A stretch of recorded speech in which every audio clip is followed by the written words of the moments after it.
what's up? This is JM, host of the Celebrity Grill podcast on iTunes, and you're listening to the Barbecue Central Radio Network. All barbecue and grilling, all the time. Start the game! Let's go! We'll do it live. Okay. Well, do it live! I'll write it and we'll do it live! So to get that perfect barbecue, you use wood. Are you sure it's safe? Whatever. We put the lighter fluid on, strike the match, and... Oh! Should we call the fire department? That might be a good idea.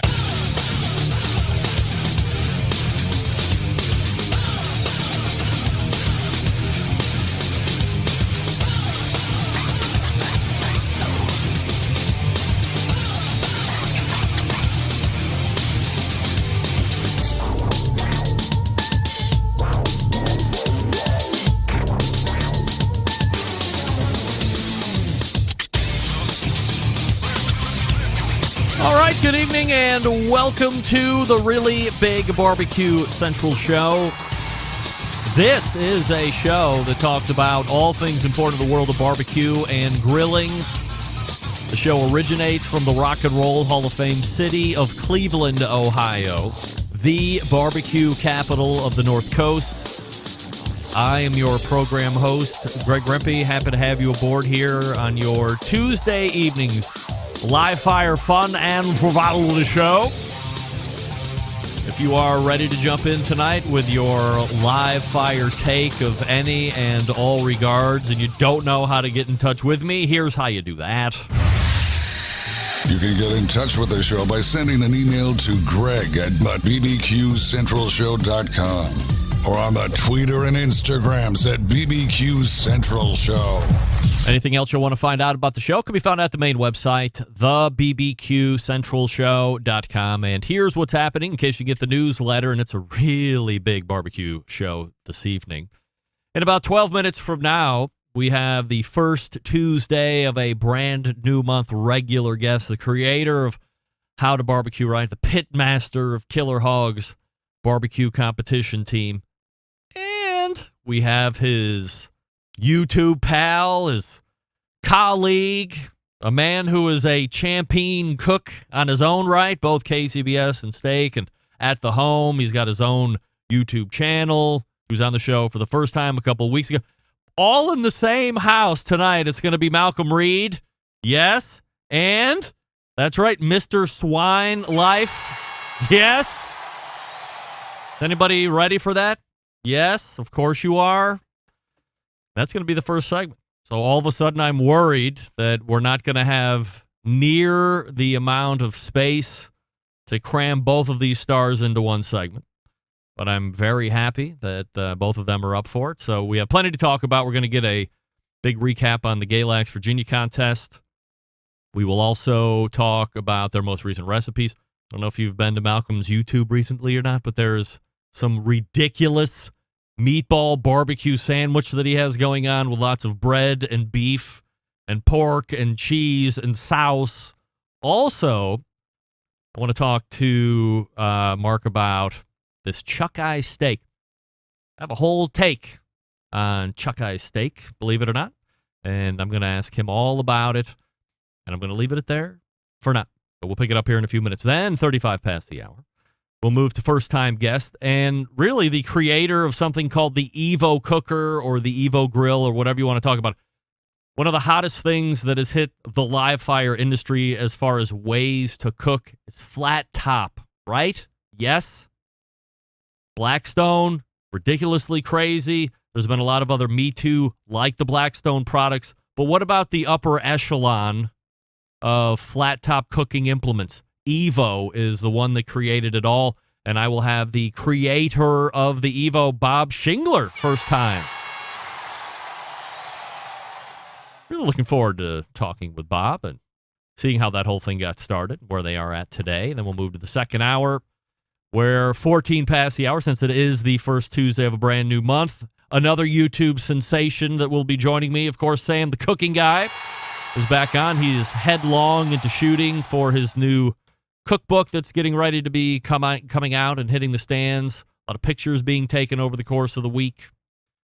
So we'll be talking to Sam about getting that book ready and packaged to sell. I'm sure it's available for pre-order at this point. We'll also be talking about the new cast iron skillet that he has out. I have one right next to me, but it's very heavy. I don't want to have to pick it up unless I absolutely necessarily have to, which I will in the second hour to show off. And we have some other items to talk about as well. And then coming out of the bullpen this evening at 10:35 is none other than the founder of MGrills, Travis Magee. Is there a hotter grill right now? I'll talk to these guys here that do SEA contests here in just a few minutes. Is there a hotter grill on the market right now than MGrill? Certainly they've been around the steak game for quite some time. They've had the ammo can. They've had the M1, or was there like flagship product? Originally that wasn't really a competition cooker, but it was really nice for the backyard. And now they have the M16 grill, and boy, oh boy, is there a hotter brand on the market right now, especially when it comes to competition steaks, than MGrill. I doubt it. And we'll rejoin Travis Magee for the second time here on this show. So that's how the show sets up. If you want to get in touch with me, hit me up 216-220-0966 or Greg at thebbqcentralshow.com. Don't forget you can follow me socially, Instagram, Twitter, TikTok, and the Snappers at BBQ Central Show. Also, for a live video feed, you can go to Facebook and Twitch/BBQ Central Show or on YouTube/RD Rempe. And don't forget you can get ad-free podcast feed experiences if you're so inclined in 2 different places. You can become a patron over at my Patreon page. Picked up a handful of those over the course of the week, patreon.com/BBQ Central Show. Or you can subscribe directly into the Apple Podcast app if you so desire, or just listen to me all the way through with ads, and that's fine as well. A ton of you emailed me over the course of the past week, letting me know how much you loved first-time guest last week, Ben Biebenroth from Spice Acre Farm. Again, a local Cleveland guy, a greater Cleveland guy. He's, for me, south and a little bit east, but within an hour's drive. If you missed the live show, you can go back, grab the podcast at your convenience, and I have to agree with you. All the great first-time guests that we've had for many weeks in a row now. By the way, this is like the 14th week where we've had at least one new guest who's never been on the show before. We continue that stretch here this evening. But of all of the great first-time guests that I have had on the show for weeks in a row now, Ben has to be one of the best. And you could really hear his passion for not only cooking, but teaching people about food itself and then trying to have them connect immediately with it while they were touring a Spice Acre Farm. Since he was giving the example, kids never had kale. You immediately pull the kale out of the ground, clean it. Did you make a salad dressing? Then you eat it right there while you're in the field and draw that immediate connection to make you appreciate food more. So it was a really great segment. I look forward to having him back on the show at the end of September. It's already booked, where we'll be talking about Boom's Pizza, which is his pizza concept. Listener feedback from the show as well. Jesse in New York writes, Greg, as you were leading out of the opening monologue last week, I heard, or in proper English, I heard you use terms I don't ever recall hearing anyone use before. Those terms were, and I quote, generally amenable, moderately neato, definitely not unwell. I use the first 2 all weekend long. I usually listen to the interviews and find your rants to be a bit verbose and dramatic. However, this time I was laughing out loud, and then I used the terms immediately and throughout the weekend. Thank you for the help. Love the show. Regards, Jesse. Jesse, thank you for writing in. Verbose. I don't think I've ever accused of being verbose. Dramatic? Me? Never. Mike in Virginia writes, Greg, I think one of your instant chat folks hit on something last week as the show was going on. I can't speak for everyone else, but I think it would be worth a segment to do a sound drop or sound effect history for all of us. Like your chat guy said, I can make out most of them, but some I don't understand. And more importantly, I would like to know where they all came from and what context they were originally used in. I think it would be great fun and would be a good show history lesson for all of us. Love the show. Mike in Virginia. Mike, thanks for writing in. I have to agree, Mike. I forget exactly who was in the chat that said it, because then it was top of the second hour. We ran back and realized that a sound drop was Gary Vaynerchuk, multi-millionaire who used to appear on the show, saying, you know what, Lavernia, shut your face. And people were, I don't understand what that guy's saying. So we sussed it out. We all understood what he was saying at that point, and then I put it into proper context, because hearing somebody say, hey, so-and-so, shut your face, there's no context to that. You don't know what people are saying or what angle they're driving at. So we were able to put that one in perspective. It was good. So I might look to do that. It would be fun. All right. Guys are in the green room. I'll talk to you quickly about I'll talk to you quickly about brand new sponsor of the show, Yukon Glory. Yes. Have you been there? YukonGlory.com. I want to talk to you about the Grill and Serve set. It's an absolute revolution when it comes to the landscape of grilling baskets. You know, I've always hated two things about using grilling baskets during my cooks. One, I have to wear some kind of heat-resistant glove to take the things on and off the heat because they get really hot. Two, it gets grease and oil over my table or my counter or wherever the hell I'm putting it when I set it down to serve. And being someone who has been known to be a little bit of a clean freak, that isn't something I can really get down with. So what's a live fire cook to do? Where's the fix? Enter a great product from Yukon Glory called the Grill and Serve. This patented design fixes everything. The set includes 3 stainless steel grill baskets, which are moved by a clip-on handle that seamlessly grips the interior of the basket for easy lifting and dropping. The set also has a large, custom-fitted stainless steel serving tray to catch any drips and allow for a beautiful table presentation as well. Perhaps, in my case, and more importantly, leaves you with a clean table when everybody's done eating. Thank you, Yukon Glory. Now, what should you, as a cook, use them for? I'm glad you asked. These are perfect for veggies, perfect for seafood. How about wings? How about tacos? And meat of all types, welcome on these griddle baskets. If you can think of it, you can use it on the Grill and Serve. As far as where you can buy it, small, upstart, mom and pop shops like Walmart, Amazon, Home Depot, Lowe's. You ever heard of Target? They have them there too. Of course, you can go to YukonGlory.com. And I would say this, because I know the Centralites love a deal.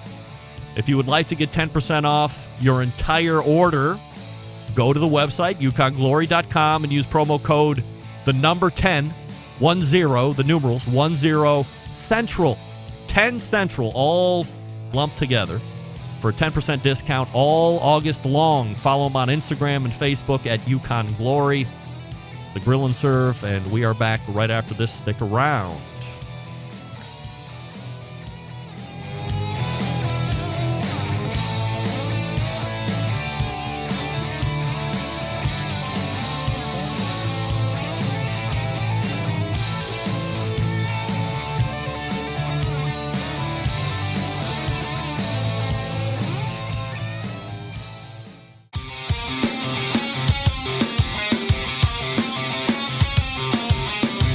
Broadcasting live from the Barbecue Central Show studios in Cleveland, Ohio. You're listening to the Barbecue Central Show. Once again, here's your host, Greg Rempe. All right, welcome back. This portion of the show being brought to you by the Barbecue Guru, creators of automatic temperature control technology, sellers of ceramic cookers with built-in power draft fans and accessories to make your barbecue and grilling life easier. Visit bbqguru.com for more information or give them a shout at 800-288-GURU. The Barbecue Guru continues to be a breakthrough in barbecue technology. First Tuesday of the month brings a visit from the co-founder of How to BBQ Right, the pitmaster of Killer Hogs barbecue team. And since he's in the house, how about Mark Williams to boot? We race to the hotline and welcome in both. Mark Williams and Malcom Reed right there. Gents, thanks for hanging with me here this evening, and appreciate everybody jumping in so we can do a little bit of a group recap of the Galax Virginia contest. Jason Baumgartner had been on a couple weeks after Malcolm had just maybe casually mentioned that he was heading off there in a few weeks because there were some really cool pieces of hardware if you won, namely fiddles and guitars and banjos and things of this nature. So we'll get to that here in just a second. Malcolm, let's start with you from a recipe standpoint, because I want to make sure that the Centralites are on the food game. I saw the smoky meatball sub recipe, and I'm thinking, I know Malcolm is a barbecue guy and a grilling guy, and the meatball sub recipe seemed to come out of left field to me. So where was the inspiration? By the way, it looked absolutely freaking delicious. Let's get that right out of the way. I mean, it worked, but it just seemed like a little bit of a left fielder for me. So where did the inspiration come from? I'm trying to hurry in football season, Greg. We got all these teams starting up with the preseason practice, preseason games kicking off this week. I think the Cowboys are playing Thursday night. They're playing the Steelers, I think, or something like that. And I'm thinking football food, so I wanted to kick it off with a big super sandwich, and that barbecue meatball sub fit the bill perfectly. Malcolm, who's your NFL team? I'm a Vikings fan, man. That's right. It's a hard life down here in Mississippi being a Vikings fan, but me and my brother stuck with them ever since we were kids. We saw a preseason game way back when we were little, and we've always followed the purple gold. Are they in contention this year? No. No. No, you never know, man. You never know. I've got my hopes up. We know we're always hoping to win the division, beat Green Bay, beat the Bears. I'll be happy. Do you have a lot of upcoming recipes that are going to be dealing with tailgating or like football themed stuff then? I always try to work in some for football season. Down here we're SEC country. Yep. So we do a lot of tailgating for our college teams, and so I work in some of those recipes that guys can, prep at home, take to the game or wherever they're watching it with their buddies and cook them pretty quick, and just something that's good, something that's delicious, and something that's made to drink a beer in one hand and eat in the other. That's what tailgate food's all about to me. So I'll definitely be doing some more this fall. Mark, I was watching your video too, the most recent one, which is Chuck Eye Steak. So I think maybe 10 years ago, maybe it was even longer than that. I think I just had my barbecue form at that point. So this was even pre-podcast. And there was one guy from Vermont who said, "Oh, you got to be on the lookout for these Chuck Eye steaks." You couldn't find them at all here in Cleveland. They slowly started eking their way into the meat case here in some of the bigger grocery store chains. But I mean, honestly, I never tried them. And then they kind of fell off the face of the earth. I never heard anybody talk about them. And all of a sudden, recently, I'm starting to hear Chuck Eye again. And I've always heard how great they were, but I never just got around to trying them. So what is your introduction to Chuck Eyes? Did you always know about them, or did somebody introduce you to them? I never heard anything of them until I guess we started, with Kevin down at the butcher shop. Brian, a good buddy of ours, went down there. He'd make a run about once a month. And he's like, "Man, he's got some beautiful steaks here." And I was like, "What are they?" He's like, "They're called Chuck Eyes." And they were just marbled up, just beautiful pieces of beef. I said, "Heck, let's try them." And I think that's about the time Malcolm released a video on it and really lit the fire on them. But, man, they're delicious. You can't sleep on them Chuck Eyes. It's like the best spinalis, but the Wagyu really makes it. We got a couple here local that are just choice and I think prime, and they're great. When you throw that Wagyu in the mix, it's unreal. So is it more of a spinalis cap, but just not necessarily the monetary investment that you would be getting? Because obviously I would compare it. Yeah. I have dealings with Kevin down at the butcher shop as well, and he can get you anything. So, I mean, if you want just a straight Wagyu spinalis, he can make that happen, and there's a price point for that. But what about Chuck Eye? What value does it bring to the table? I think you get all the great marbling of that spinalis, good texture. I mean, they're tender as can be, and like you say, they're half the price of a ribeye. I mean, I think the last ones I got, of course, meat's one up. I want to say 14 or 16 ounce was roughly around $20 of Wagyu. I mean, that's worth it. Malcolm, who introduced you to Chuck Eyes? Oh, Kevin. Yeah, Kevin brought it up. Same time Mark got them. He was just wanting us to try some different cuts because it was a value cut. And I want to say that first pack that I cooked, Greg, was like $9 a steak. And I put that out there that he's got these Wagyu chuck eyes for $9 and people went crazy over them. And he's like, man, that's not really the price. It was just, but it's somewhere, it's less than $20 a pound for these things. I mean, it's you know, it's a lesser cut. And I think we've talked about it before. That's where that Wagyu shines, in those lesser cuts of steaks. Of course, you know, a Wagyu strip or filet or ribeye is going to be great. But when you can get, you know, that value on a chuck eye steak, a Denver steak, some of these steaks that the butchers know how to cut out of the shoulder that we don't see when we go to Kroger or Publix or wherever you go to get meat regularly, they don't have cuts like that. But a butcher shop like Kevin's or these smaller butcher shops know what they're doing. And if you stick around, hang out with them and talk to them, they'll turn you onto some cuts that you've never heard of that are fantastic.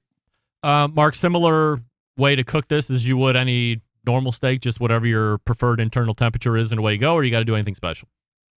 I wouldn't take it any further than medium, just because it is a little bit of lesser cut. Now, it's plenty of marble and plenty of fat, but I wouldn't take it over medium. My preference, usually medium rare is good on it, because when you get that much fat, to me, a rare steak doesn't shine because you're not giving that fat time enough to start breaking down and start rendering just a touch. And a lot of times it'll have kind of a bad mouthfeel. If you get it on up there about medium rare, a lot of times that gets a lot softer and it's a better bite, in my opinion. Malcolm, your thoughts? Oh, man, I'm medium rare all the way. With the lesser cuts, those, you know, they tend to be a little tougher if you overcook them, and that's why I steer clear of the medium well, or never cook it well. You're ruining a good steak. But if you'll stay in that medium rare to medium range, you're fine. Malcom Reed and Mark Williams joining me here on the show. You can follow them, of course, over at YouTube. Malcolm's got 1.29 million subscribers, and Mark at Swine Life Barbecue has 40.7, 40,000. Makes it sound so pitiful. What is it? 40,700 subscribers, I believe, is what it is. I think I have 8 subscribers, so I would be happy with 40,000 or 1.3 million. It's no comparison here. Everybody's beating me. Guys, let's talk about Galax, Virginia, and the Smoke on the Mountain competition. Malcolm, as you were forecasting it, weeks in advance in your monthly segment, you had talked about how great it was for any number of reasons. So as you started to load in there and having taken the year off prior because of obvious reasons, what was it like to get back there, and did it meet the expectation that you remembered? It was fantastic, but let me tell you, Greg, we turned a 9.5-hour trip into 12.5 hours. So we didn't start off on a good foot. We had some trailer malfunctions. We broke off one of our sway control balls on the trailer hitch. We ran into traffic jam after traffic jam on I-40 going east. Finally, we pulled into Galax, and when we got there, we kind of breathed easy. We had all that bad luck off of us. We knew we were going to have a good weekend. It doesn't bother you at all, like when it seems to all be going well? Maybe you could be looking at it in the contrarian point of view, where if it's all going wrong up front, that it could only be clear skies once you get there. Was that the mindset then? That's what I keep telling myself. No, it never fails. On that Galax trip, we've had bad luck after bad luck going, but we usually end up bringing back a fiddle for all that bad luck. So I'll trade it every time. Tell me about the cook and how you ended up finishing. So we cooked both sides. We cooked the KCBS contest and we cooked the MBN. Waylon and I ran our Memphis and May recipe on the MBN side. We made top 3. We finaled, so we got to do an on-site presentation. We ended up coming in second in the rib category, which we were thrilled with that. The KCBS category, I wouldn't say we were a little rusty. It just been a while, but we still got, I think there was only 3 or 4 teams. They got 4 calls in the top 10. We were one of them. Mark was just ahead of us in every category. So he edged us out.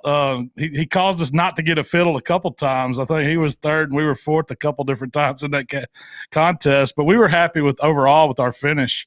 It was we got 4 other Virginia plaques, which those were cool trophies to bring back. And Mark kind of walked the dog over on the KCBS side of things. Do you have more competition set up then, or was that kind of one and you have a little bit off now? Well, yeah, we don't have anything. We're actually hosting a contest here in Hernando. We're helping with the local non-sanctioned contest called the Water Tower Festival. And then me and Mark both have been sitting down figuring out our fall schedule to where we can go hit up 3 or 4 more KCBS contests. Since we seem to be, found. I don't know if we found a little rhythm. Maybe it was just beginner's luck from coming back off a long hiatus. But we're looking forward to getting back out there and putting some more smoke in there and winning some more trophies this year. All right, Mark, so let's go ahead and get your breakdown of how it went. A little bit better than Malcolm's final result, so give us a little breakdown on that. I'll have to agree with him. 9-hour trip turned to 12, and I'm the mechanic in the group, so I knew it was fitting to be a long day. But we made it up there. Weather was nice, had a good time. We had a great cook. We were all a little rusty. I mean, I've done a few practice cooks here, ramping up for Memphis in May and stuff like that, and we tried a few new recipes, and it paid off. I mean, cook went smooth, other than a monsoon of a rain right at brisket turn in, which I don't think I've seen it rain that hard in a long time. But I was happy with the cook, but you never know. I mean, it's so competitive now. You could cook the best you ever have and still get your butt kicked, and it was just one of them things. The stars aligned. We got rid of all the bad luck on the way, and it all paid out. Do you cook both sides of this event like Malcolm does?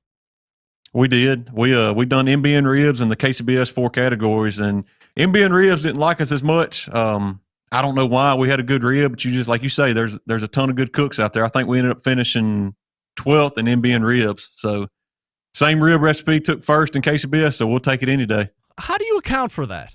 I mean, they're obviously bringing in a whole different set of judges, which means they're bringing in, well, I guess I don't know that to be the case. Were judges doing both sides on the judging that you know of, or is that not even allowed? I don't think the time would allow it. Because I want to say we turned in MBN ribs at 11:45 and chicken turn-in was at 12. So, I mean, there's no possible way that would work out. But separate turn-in locations too. Okay. So you're just dealing with other people's palates. OPP, but in a different way. I think so. And I honestly thought our MBN ribs were better than our KCBS. I mean, when we put them in the box, I was tickled to death. And our KCBS ribs were good, but like I said before, like you really don't know. Ribs is the hardest thing to judge when it comes to turning in because you're not even remotely getting close to the same rib bone that the judge is eating. You're getting one either side of it. So you try to put the best ones in the box, and what you taste is not what the judges are getting. So you hope it's good, you're close, and you let it fly.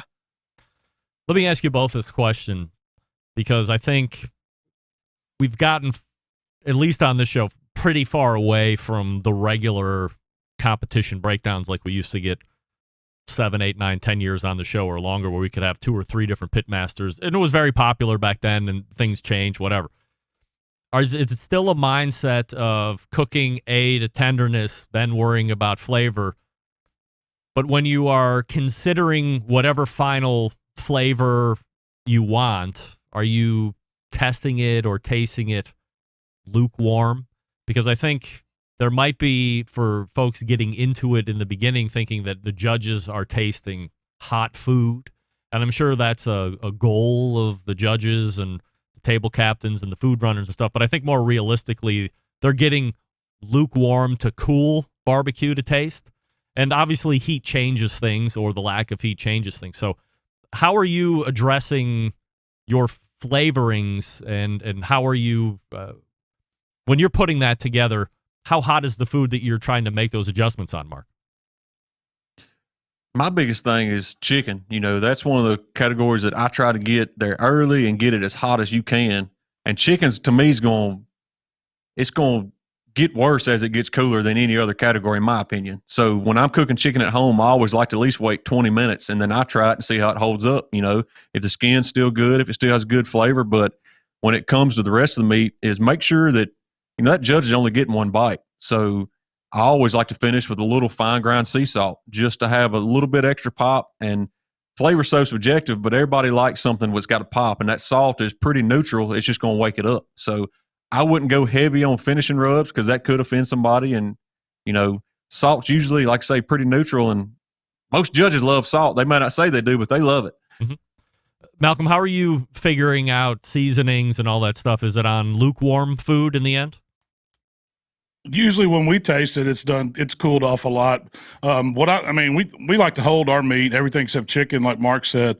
We're holding ribs, we're holding butts, and we're holding brisket. So when we bring them out of the Cambros, we're glazing them with the warm sauce, but it's not like super hot. We want it just above room temperature. That way, when it sticks to the meat and it cools down, they're still going to have that flavor like you talk about, because they're tasting it sometimes 20 minutes after the fact we turn it in, because they're gonna hold that table until they get a full table of entries. So if somebody's that's on your table is pushing it to the very end, yours is still going to be sitting there. By the time we turn it in, we're usually at the back half of the window. Chicken's the only one we go right at the beginning of the window, because I like that idea. The first thing they taste, being hot, being fresh. But after we set that tone, we're trying to play to our advantage and keep it as close to, as hot food as we can. But I have been gigged for food being too warm. So I don't want to turn it in screaming hot off the pit. I've got a comment card back. You get some crazy stuff back, but I've had some come back that my ribs were too hot. They couldn't bite it because it was too warm. And I said, well, I didn't know that was possible in KCBS after it sat there on a single bone. Yeah. But that it changed our mind frame from, really having that final sauce or glaze we're using, from it being screaming hot to being just a little over room temp, and makes a big difference to me. And we also finish it off with a little bit of final seasoning after we taste a bite to see if it needs a pop of salt, if it needs a bump of heat, or if it could just, be a little bit more sweet on the bottom side or something. We look for those things to give us that little final punch. Malcolm, in your opinion, you talk to a lot of people, I'm sure a lot of pit masters reaching out to you privately and just having fence post conversations. Are they saying that there's a general sentiment that competition barbecue seems to be stagnant or on a downslide as far as popularity is concerned right now? I don't know if it seems to be stagnant. I think there's just so many other options of cooking. You've got the SEA, which has really come on and put a hurting on some of it. Then you've got a lot of towns that have, with COVID and different things are not having contests.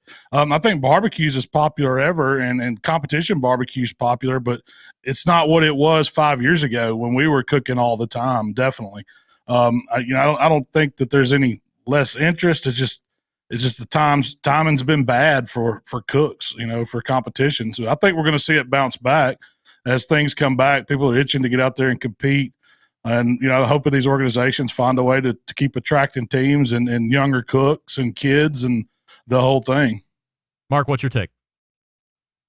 I fall right in suit with that. I don't think cooking's going away or competition cooking's going away, but I think it's so many more options out there. I don't remember near about the many contests that we've seen. And I know KCBS has backed off. I don't think we've had many in North Mississippi as much as we usually do.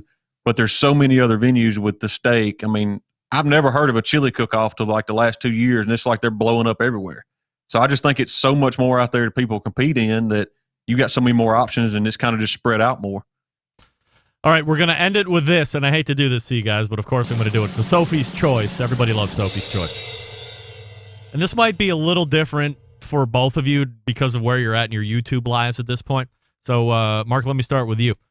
Would you let your YouTube count go back to 0 if I could guarantee that you would win Memphis in May, the Royal, and the Jack all in the same year? Count me in. I'll go back to 0 in a heartbeat. All right. Now, the big question.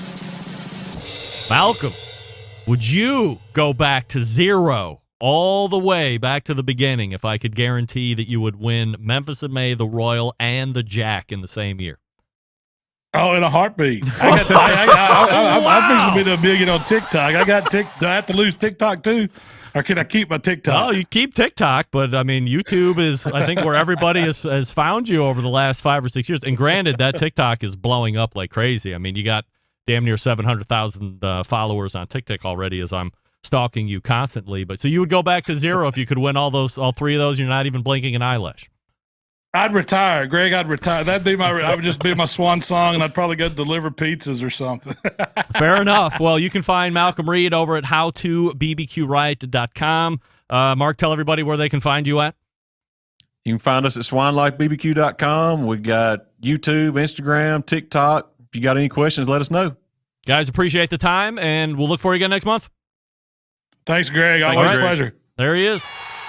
There they are, I should say. Mark Williams from Swine Life, and of course Malcom Reed, How to BBQ Right, killing it as always. Appreciate their insight and their honesty. I got to be honest, I was a little taken aback that Malcolm was so quick to jettison the YouTube fame.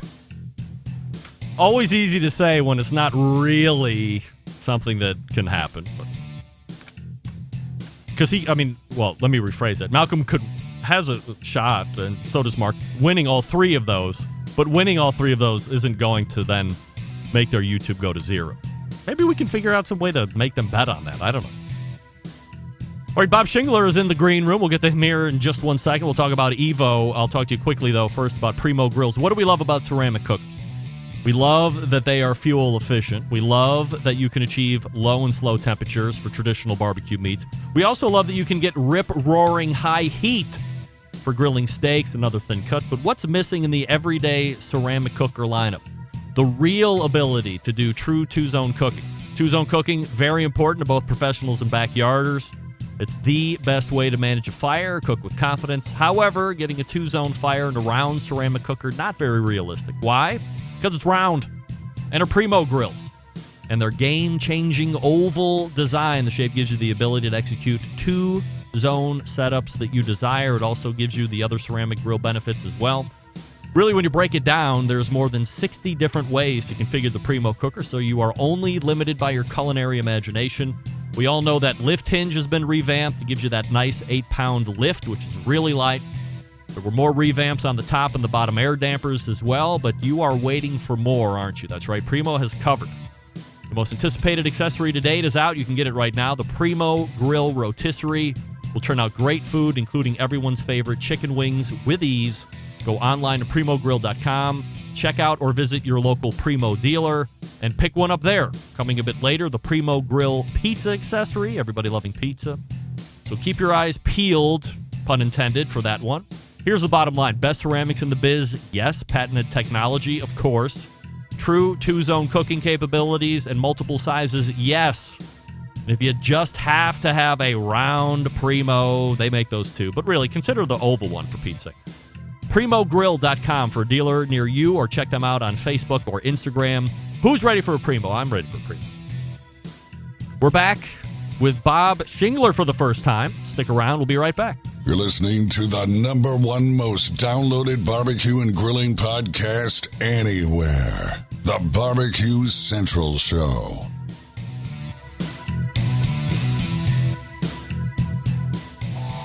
Howard Stern, Jim Rome, Dan Patrick, and Greg Rempe. The Mountain Rushmore of talk show entertainment.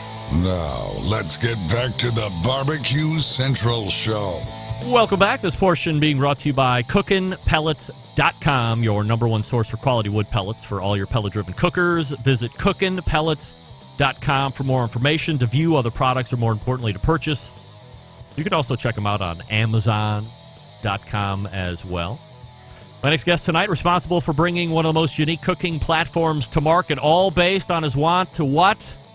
Cook better fish. Now, you may see many of the top homes in the country using it inside or outside their homes, or both.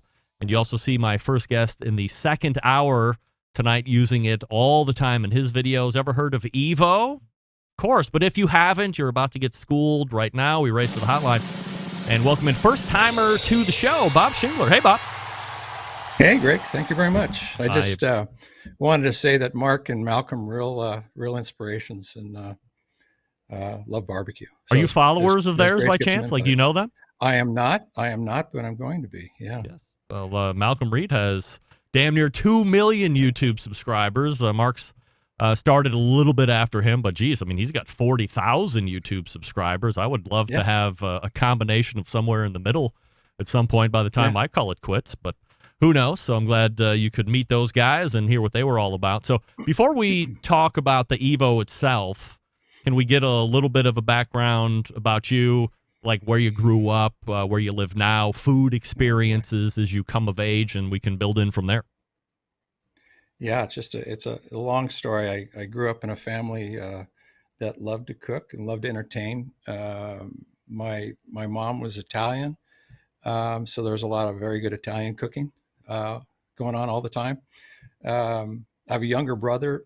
We used to get home a little bit early from school and do what kids do. They kind of forage in the kitchen and hang out, wait for mom and dad to get home.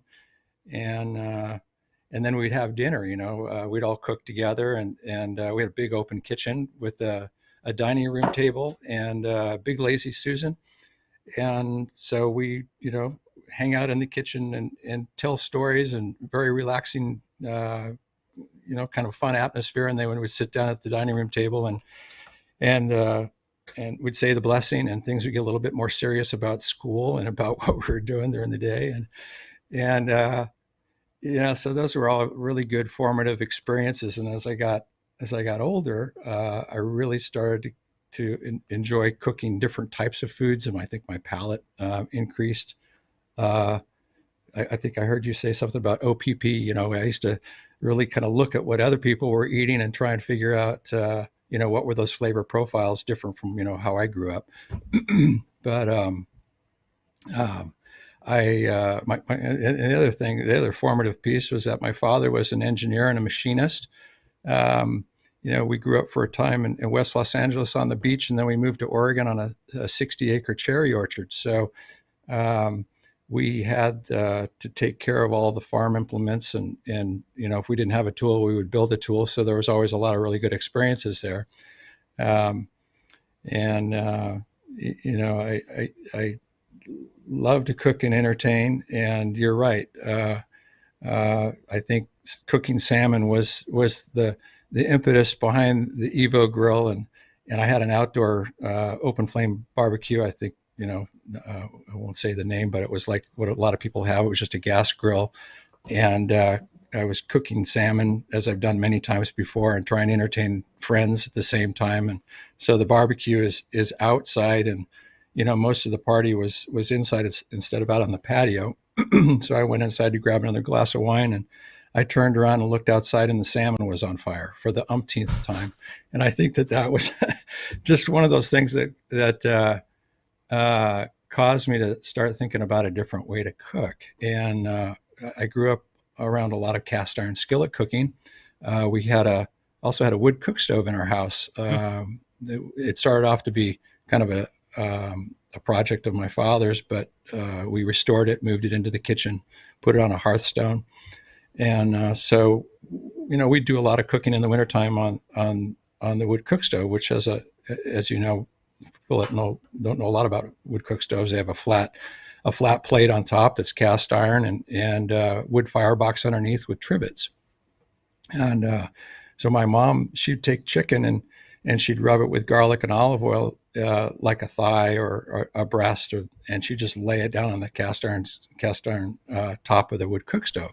So that was pretty eye-opening, and it was just something that we did. And so I started thinking about how good pan-seared salmon is, and pan-seared fish, and pan-seared steaks, and all of those wonderful things. And I thought, it would just be nice to have a larger cast iron skillet. And that was the novel idea behind the Evo grill. So I went out and bought a piece of steel and cut it into a circle and welded a flange on it, very much like I've heard people say turning a cast iron skillet upside down, but it was similar to that.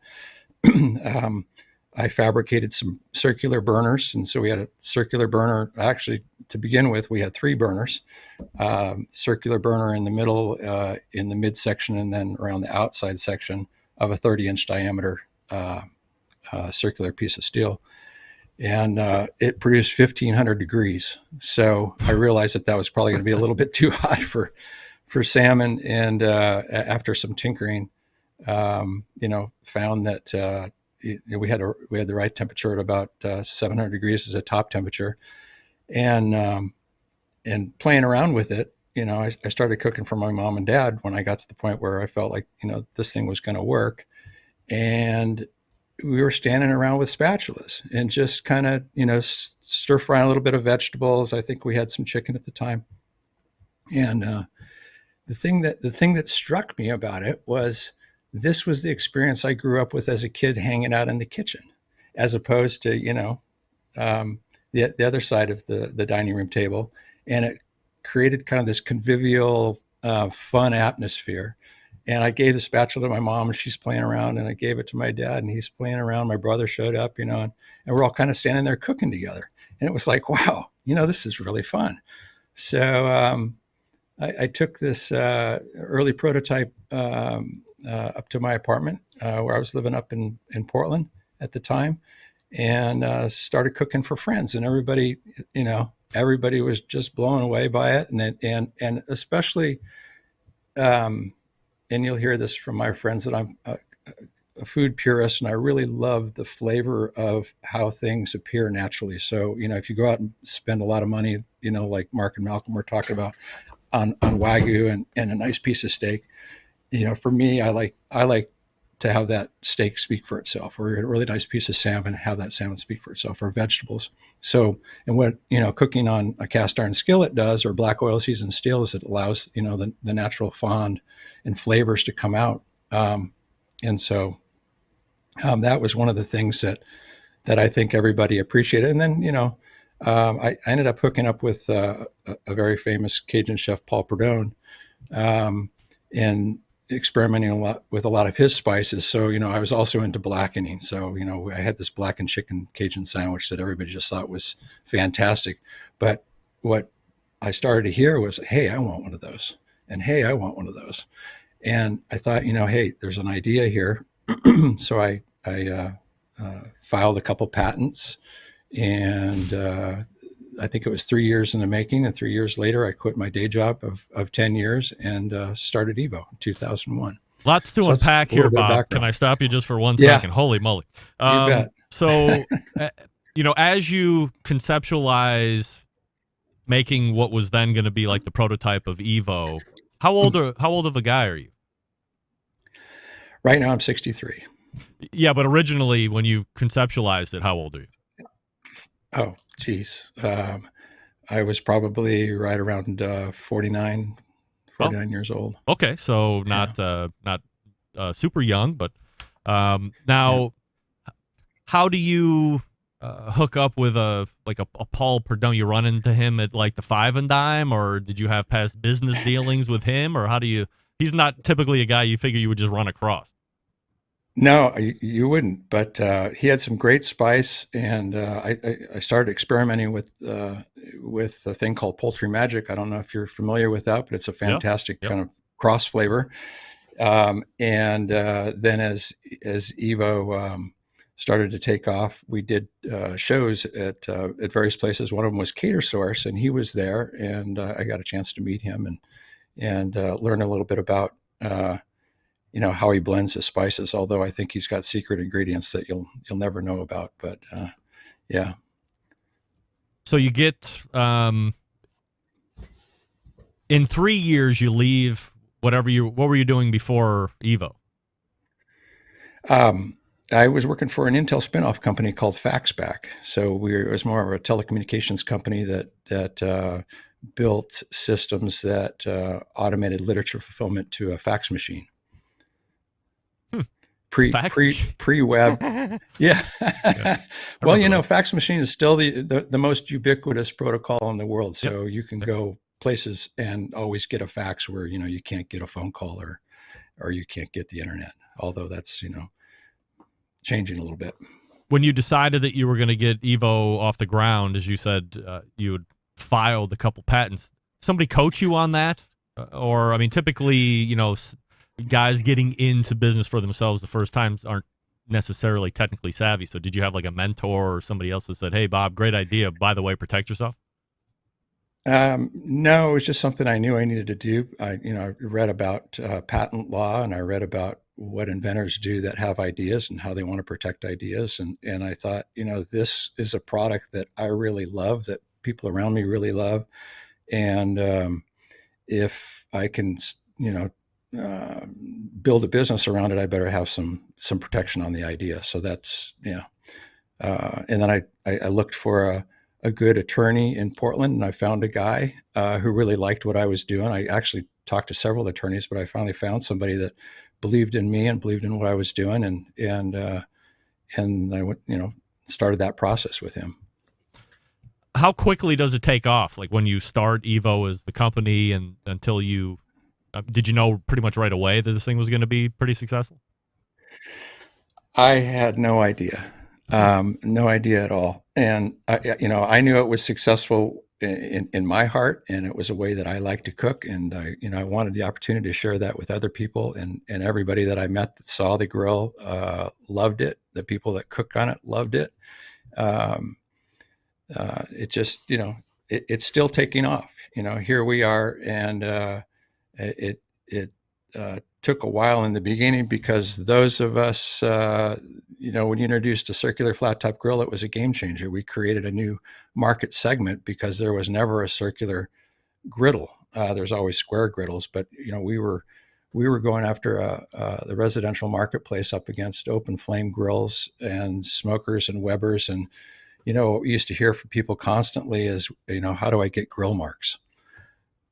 And so it took us years and years and years, and we don't hear that anymore.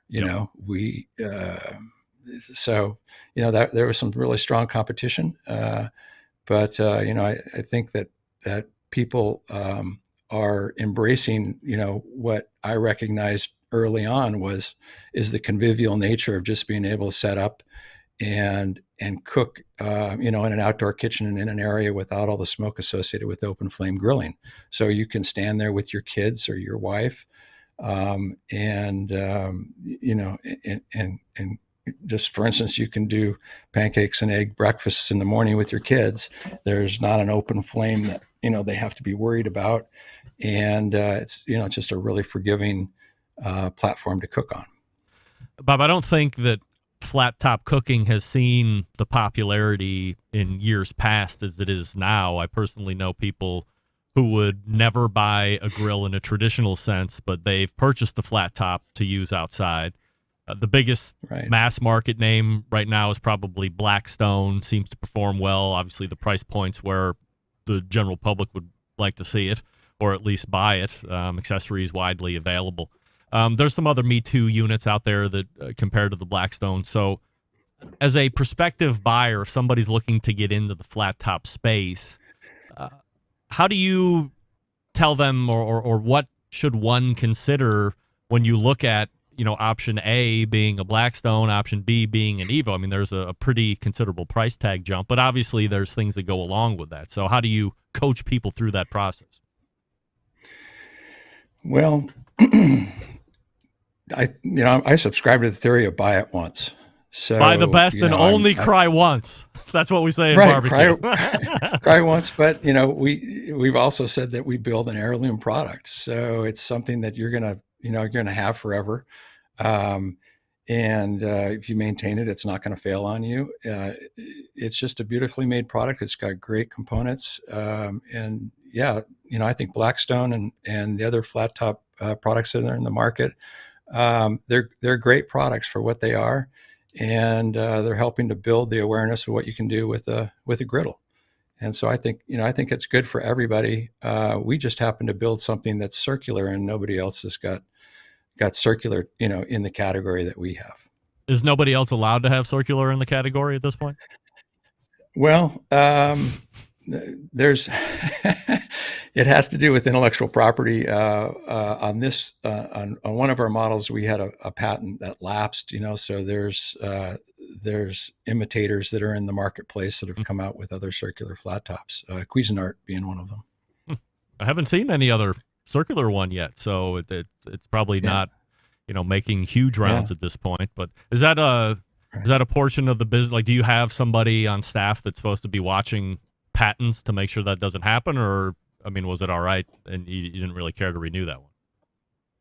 Well, a patent has a life, so at the end of life, then people can. Then that's it. You can't renew it again for another 10 years or whatever. That's it. Yeah.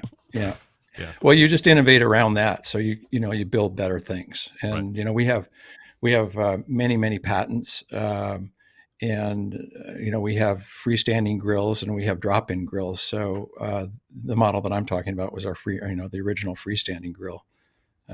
Most of what you'll see. And you mentioned Sam, the cooking guy. He uses an Evo grill in his outdoor kitchen, and he has what's called an Affinity 30G. So it's a drop-in, designed to be dropped in and built into a counter.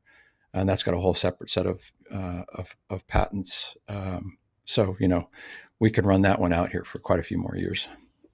Bob, if somebody's interested, are you selling through the website? Do you sell through a dealer network? How do you do it? Everything goes through dealers. So we don't sell direct. We do service all of the customers directly in as much as that we can. Barbecue guys, lots of brick and mortar retailers all across the United States, a lot of interior, exterior design consultants, landscape architects, a whole host of people. You can go over to evoamerica.com. That's a website. So you can check out all the different products. I think there's like a commercial side and a residential side. So most of us would probably click the residential button and see what you have. But these can go inside as well. I mean, if you have a hood or, whatever, some decent ventilation, you can put it inside your house too, right? Yeah. Well, we have electric circular flat top grills. So they have an electric heater that is unique to Evo, low amp draw, very high performance that drops into a counter. We also have gas units that can drop in indoors, which, some of the most beautiful indoor kitchens I've seen have two islands. So they have an island with a traditional, like a Weber open flame grill. And then they have another island that's got the Evo with a bunch of chairs around it. So it's just, what we're building is an appliance that lets you have social cooking experiences, where people can kind of hang out together around food with a glass of wine and share in the cooking experience. Great story shared here by Bob Shingler, first timer to the show. And Bob, we got, roughly 5 hours more of stuff that we can be talking about here. Sure. So we'll be sure to schedule up another segment coming up here sooner than later. In the meantime, evoamerica.com, the website. You can follow them on social media, of course. Bob, really appreciate the time this evening. Thanks so much for coming on.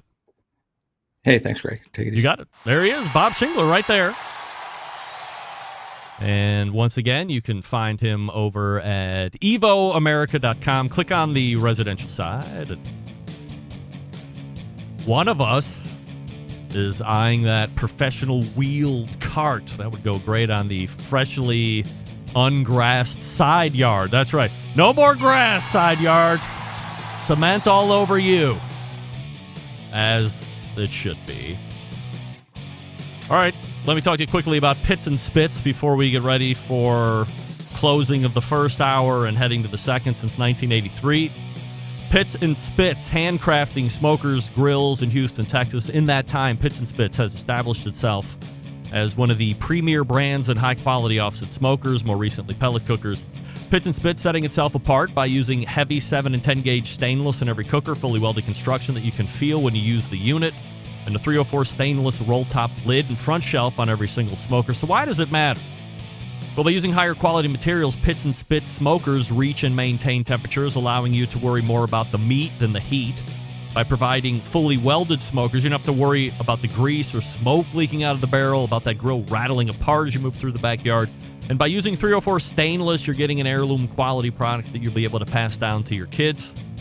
Now, where some companies focus on being a low-cost provider, Pits and Spits focuses on craftsmanship and using quality materials. Are there cheaper ways to make these? Yes, but they don't like tack welds, cheap stainless electronics that you can't trust. Having in-house manufacturing gives them complete control of the design and standards, not something you find with products brought in from overseas. Their steel suppliers give you materials to be used in some of the harshest environments around, so you can use them in any and all conditions. And the controllers are made right here in the States. Unimpeded transparency into the programming. Bottom line, Pits and Spits has a dealer network across the country. If there isn't one close to you, feel free to call them at the shop, 844-650-6250. Whether you're a backyard grill master looking to cook steaks for the family or a competition team looking to smoke 50 racks of ribs, Pits and Spits has a product for you. You can check them out at pitsandspits.com, all spelled out, or see their pits in the wild across social media at Pits and Spits, once again, all spelled out. We're back to wrap the first hour right after this. Stick around. We'll be right back. Continuing to produce incredibly mediocre content in an exceptionally professional way. You're listening and watching the Barbecue Central Show. Once again, here's your host, Greg Rempe. of this product or this portion of the show being brought to you by Fireboard. Monitor up to 6 different temperatures simultaneously. Connect to Wi-Fi for cloud-based monitoring or connect via Bluetooth. And if you have the Alexa or the Google Assistant, you're in luck because Fireboard fully integrated with both. Find out more by visiting fireboard.com or call 816-945-2232. That's Fireboard 2, Fireboard 2 Drive, or Fireboard 2 Pro, all available right now. What are you waiting for? Stop being waiting for.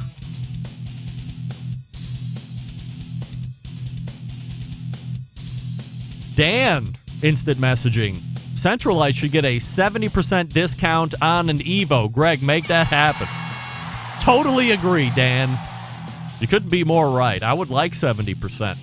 Not only would I like 70%, I would like to raise to a 30% on top of that, which of course is free. I'll work on the 70%, Dan. Report back next week and let you know if that's going to happen. Thanks again to Bill Shingler from Evo, founder of Evo.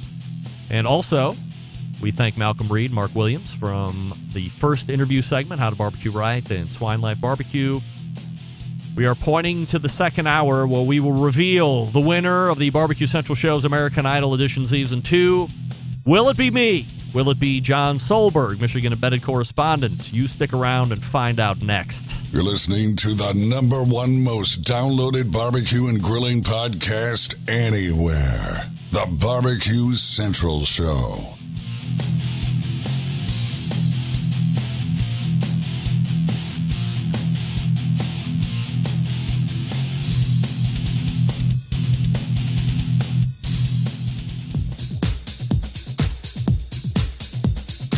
Happy to have you aboard here for the really big barbecue show. Boing.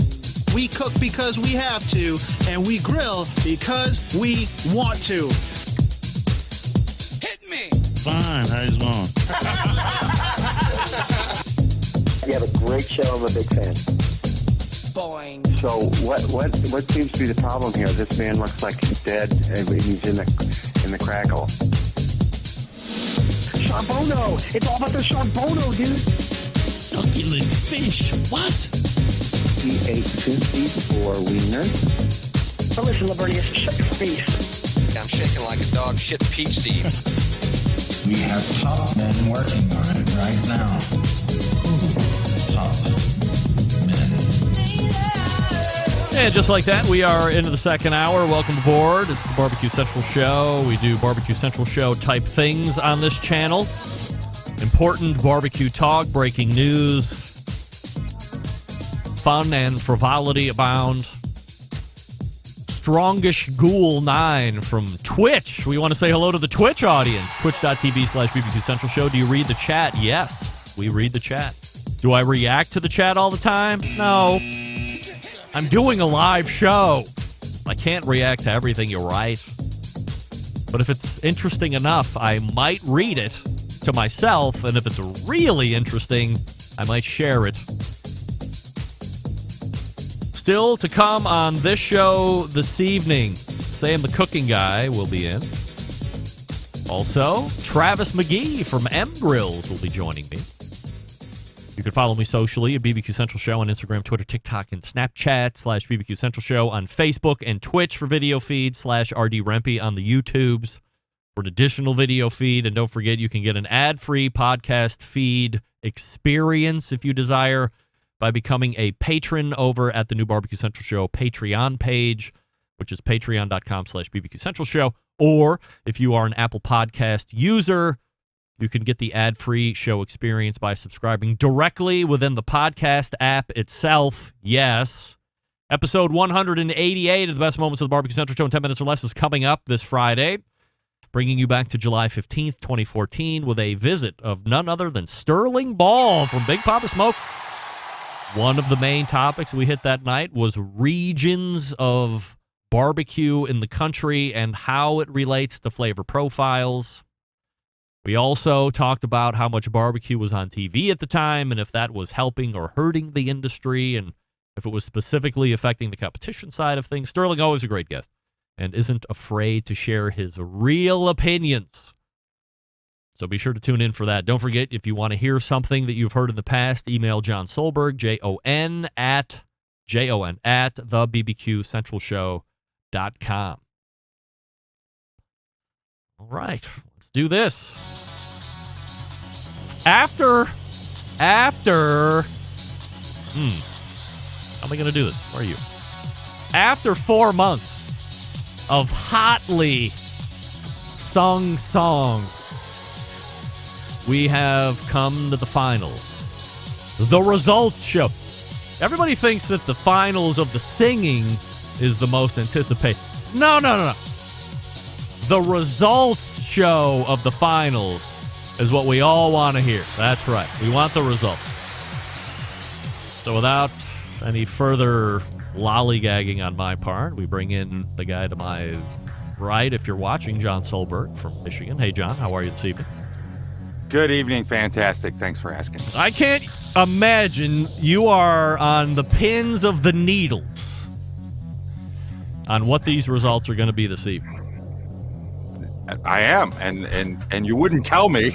You wouldn't give it up. Why would I? That would blow the whole wad. I don't want to get your made-believe reaction. We got to have real reaction. Yeah.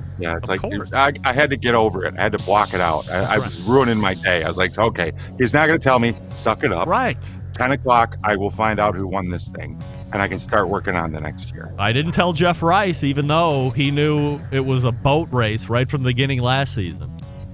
But here we are. We're in the finals. It's me. It's John. Last week, we sang our asses off live for you. We failed in a rap duet. However, we really redeemed ourselves in our... I mean, who thought we could say this? We failed in a recorded song, and we totally redeemed ourselves in live singing, which is like the hardest thing to do. We somehow pulled ourselves out of the respective gutters and gave people something to vote for. So as you look back on the finals of last week, John, what do you think now a week removed? Not knowing the results of the vote and the voter in, I'm not happy with my performance last week. I wasn't, the live thing brought a different dynamic, and there was a lot of nerves. I didn't have any technical control. And to get to the finals, I used a lot of technical skills that I do have because I can't sing, with my ability to manage the audio. And I'm not manipulating the audio, just, like what people do in a studio. So that was gone. I had no place to hide. It was me and a dry signal going out. I was nervous. I'm just glad that I got through it. It was probably the longest 2 minutes and 37 seconds of my time on this show. Well, it's all come to this. In the next few moments, there will be a Season 2 champion crowned. The voting was rapid. It was intense. At last count, there were and final count, 374 votes were cast. A record number compared to last year, which was the first year, where we had somewhere in the neighborhood of almost 300 votes, I believe. So more votes, which means people like it. 374 votes in total. 8 votes. I said 8 votes split. Winner and first loser.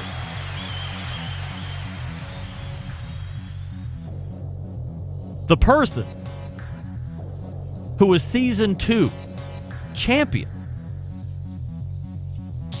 with 191 votes and second place getting 183 votes, totaling 374, is none other than your Michigan embedded correspondent, John Solberg, Season 2 winner. If you can believe it. How about that? I can't believe it. It's unbelievable. 191 votes. John is Season 2 grand champion. Your humble host has made it to the finals 2 times, and 2 times gets dick.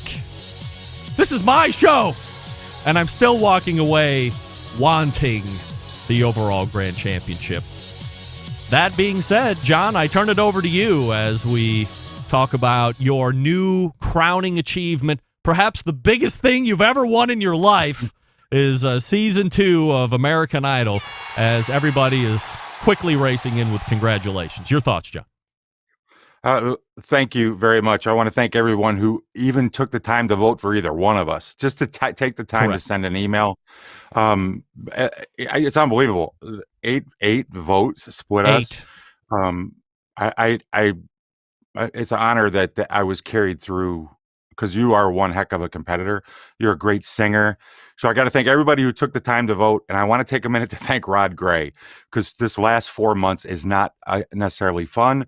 And anytime I would go, I don't want to do this anymore. This is terrible. I'm not good at it. Rod Gray would pop in my head and he would say, just put your best food in the box, turn it in, and let the judges do their thing. So he was my little, mantra in the background. So thanks to all of America, and thanks to Rod Gray. Well, for the next year-ish, you will be wearing the championship belt of American Idol.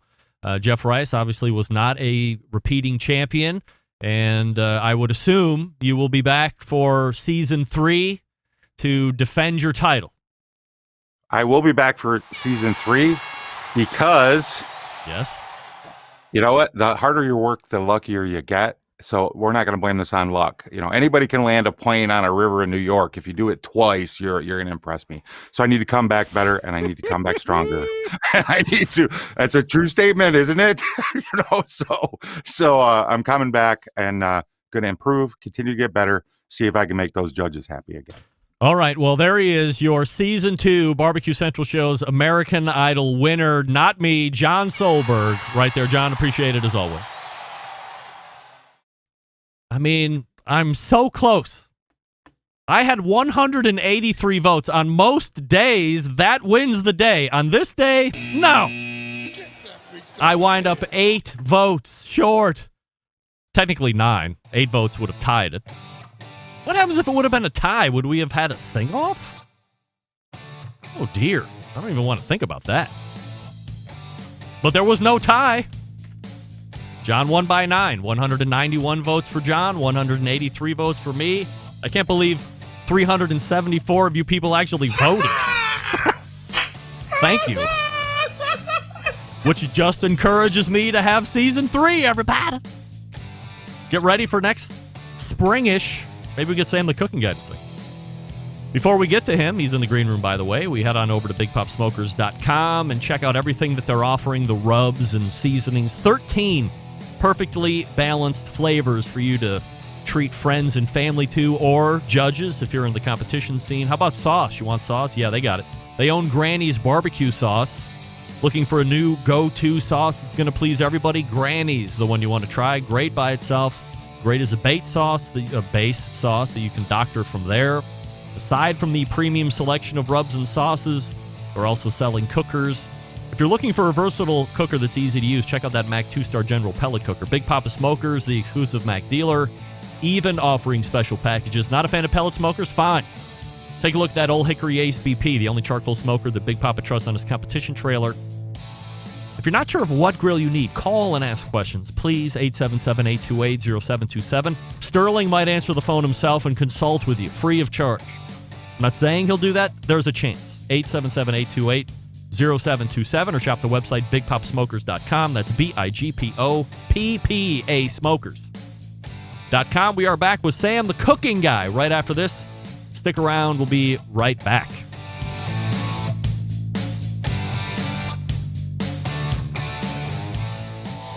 Howard Stern, Jim Rome, Dan Patrick, and Greg Rempe. The Mountain Rushmore of talk show entertainment. Now, let's get back to the Barbecue Central Show. And this portion being brought to you by Pit Barrel Cooker, the most unbelievable outdoor cooking device on the planet, currently available in 2 sizes with a host of accessories. Whether you're a beginner or professional, definitely a cooker you want to add to the arsenal. Visit pitbarrelcooker.com. My next guest, blowing it up on YouTube, blowing it up on the internet, blowing it up for his partners as well. And you can find him here on the first Tuesday of each month. talking about food in general.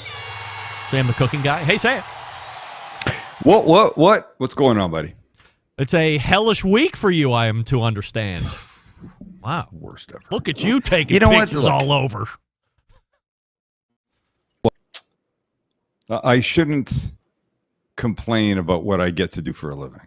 And I shan't. Okay. Is there a but coming? No. Don't say but. Say and instead. If you say and, there you go. I am so grateful that look, what you're talking about is that we're taking the photographs this week, or book number 5, I might add. Book number 5, right? Book number 5. And it's a lot. You know, you try to cram as much into the schedule as you can. And like I remember when I was first television, would come over to the TV station, people would come to my house, we'd shoot 3 or 4 episodes. They ended up being like 90-second things. And they'd be at the house for 3 hours and they would leave and I would hit the couch and I'd be like, all right, I cannot move for 3 days. I am so and look, I don't work in a warehouse. I don't break rocks in a quarry. I don't teach 5-year-olds, which probably is the most horrible mental work anybody could ever do. But and sometimes physically draining. I am not complaining. I'm just saying that's what it is. And yesterday, so this will be Monday, Tuesday, Wednesday, Thursday, Friday, Saturday for us. So 6 days of this. And it's a ton. It's a shit ton, man. But look, I'm happy and I'm. All right, we're going to leave it there. Let me lead with this tonight as we get going. Go ahead, please. I have nothing. I'm a sponge. I just want to put a bow on your victory that we talked about last month with the bell, actually 2 bells, getting installed at the meat counter at your grocery store. I got an email from Tim in Oregon referencing that topic. It says, Greg, nice. I too have had the same frustrations with my local meat counter that Sam has with his in San Diego. It's so frustrating to wait and wait for someone to appear from the back room in order to get help. Most of the time, I don't even think they know what they're really doing when I ask them to cut me a steak or do something else that isn't already in the meat case. Bravo to Sam for getting things done. And when it looked like nothing was going to happen, he got it done anyway. Love the show, especially your segments with Sam. Tim in Oregon. Oh, yes. Thank you, Tim. Look at you inspiring Tim's people. got to take this into his own. Yes, of course. He's got to do what I did. And look, I did it in a nice way, I thought. Apart from doing it on YouTube to, potentially 3 million subscribers and more people that might watch. So, did I do it nicely? I think so. I wasn't horrible about them. I was pretty matter of fact. And my matter of factness was this. Aren't they there for a service? And if they cannot help the customers, how do they perform that service? And listen, I agree with Tim. At my store, particulars, and there are counter persons. And the counter people, when you go in and you go, hey, could I get that whatever cut about this thing? They go, oh, can't do it. And the meat guy, the cutter, whatever his title is at lunch. And he always seems to be at lunchtime. Which sounds logical until you think about how people shop. And plenty of people that don't have time before work or after work, they go at lunchtime. Yes. So why would they take a key, the only place in the store, employee out when there might be people there looking for stuff? I would argue that 1 o'clock to 2 o'clock or whatever the hour, half hour, whatever it is a better time than noon to 1. Yes. So how do they think this through? They don't. It's the bell thing, just in a different form. I'm not going to tackle it. I'm really not. You've done enough good for the folks in That's what I whatever think. grocery I gotta store tell in you San something. Diego. You I let somebody walked else champion that cause. I walked past those ring bell for service signs yesterday, and I got a little proud. If people are standing at the Good. meat It's bringing case my and you're step. walking by, like, do you walk by and go, I did that. I did that. You can thank me. You can thank me. I would like, no, it would just be this. You're welcome. Yeah. And they'd look at me and go, what the hell is that guy talking about? Yes. I did those bells. That's me. One of the things that I noticed recently on your channel was a lack of Sam the cooking guy on a video. And, you'll see every once in a while guys with, or gals with really successful channels. Like, that's not even remotely in their thought. They don't want to mess with the brand. Maybe they would skip a day, whatever the case may be. But they feel that they are the main. But nobody could possibly do something else with it. They don't want to even risk it. I myself have had but one fill-in co-host. I think I probably could have some other folks now that we've. It was Steve Ray from Ottawa, Tennessee, before he quit the show, and then he's obviously never been invited back because he quit the show. Of course, we won't get into that. But please, he was a sufficient co-host, and I've always been more of the subscriber that if I'm gone, I want to have a live show, even if it's not me. If somebody felt they could be a host, let me give them a 2-hour shot and see what they bring to the table. Maybe they have a completely different perspective. Maybe it's a nice change of pace. Maybe it's nice for me to know that if something came up, I didn't have to cancel, and I could replace somebody with a live host that has a completely different perspective on the industry than I have. All great stuff. Long way to go. To say the guy that's typically behind the camera and putting together the finished stuff that we all see and enjoy an immense amount was on your side of the camera. How did that come? I was in Canada. I went by to choice? see family. Of course, by choice, idiot. It's a pretty nice place up there. Yes, I know. A lot of land. But there's a lot of land. I think I don't know what the total coverage of land is, but in the country has. Let's put it this way: there are more people living in California than there are in Canada. Right. We're somewhere around 32, 33 million in the whole country. I think 33,000.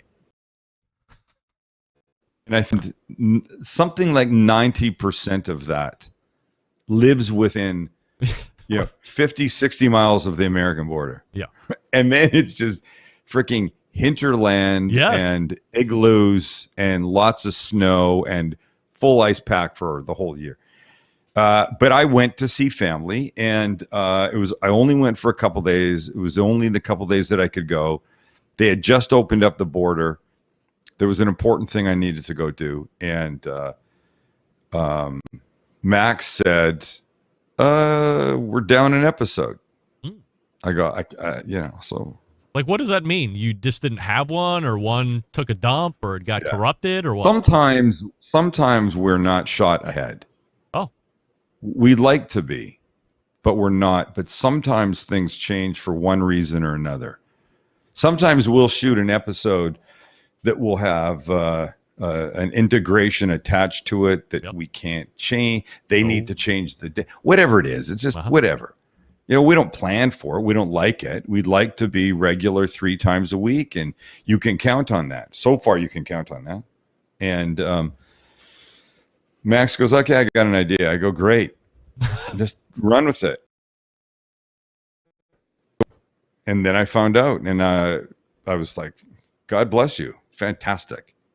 In fact, if you want to take over both sides of the camera and let me do nothing in my, advancing years, God bless you. That's why we had kids, to take care of us, to do shit like this, right?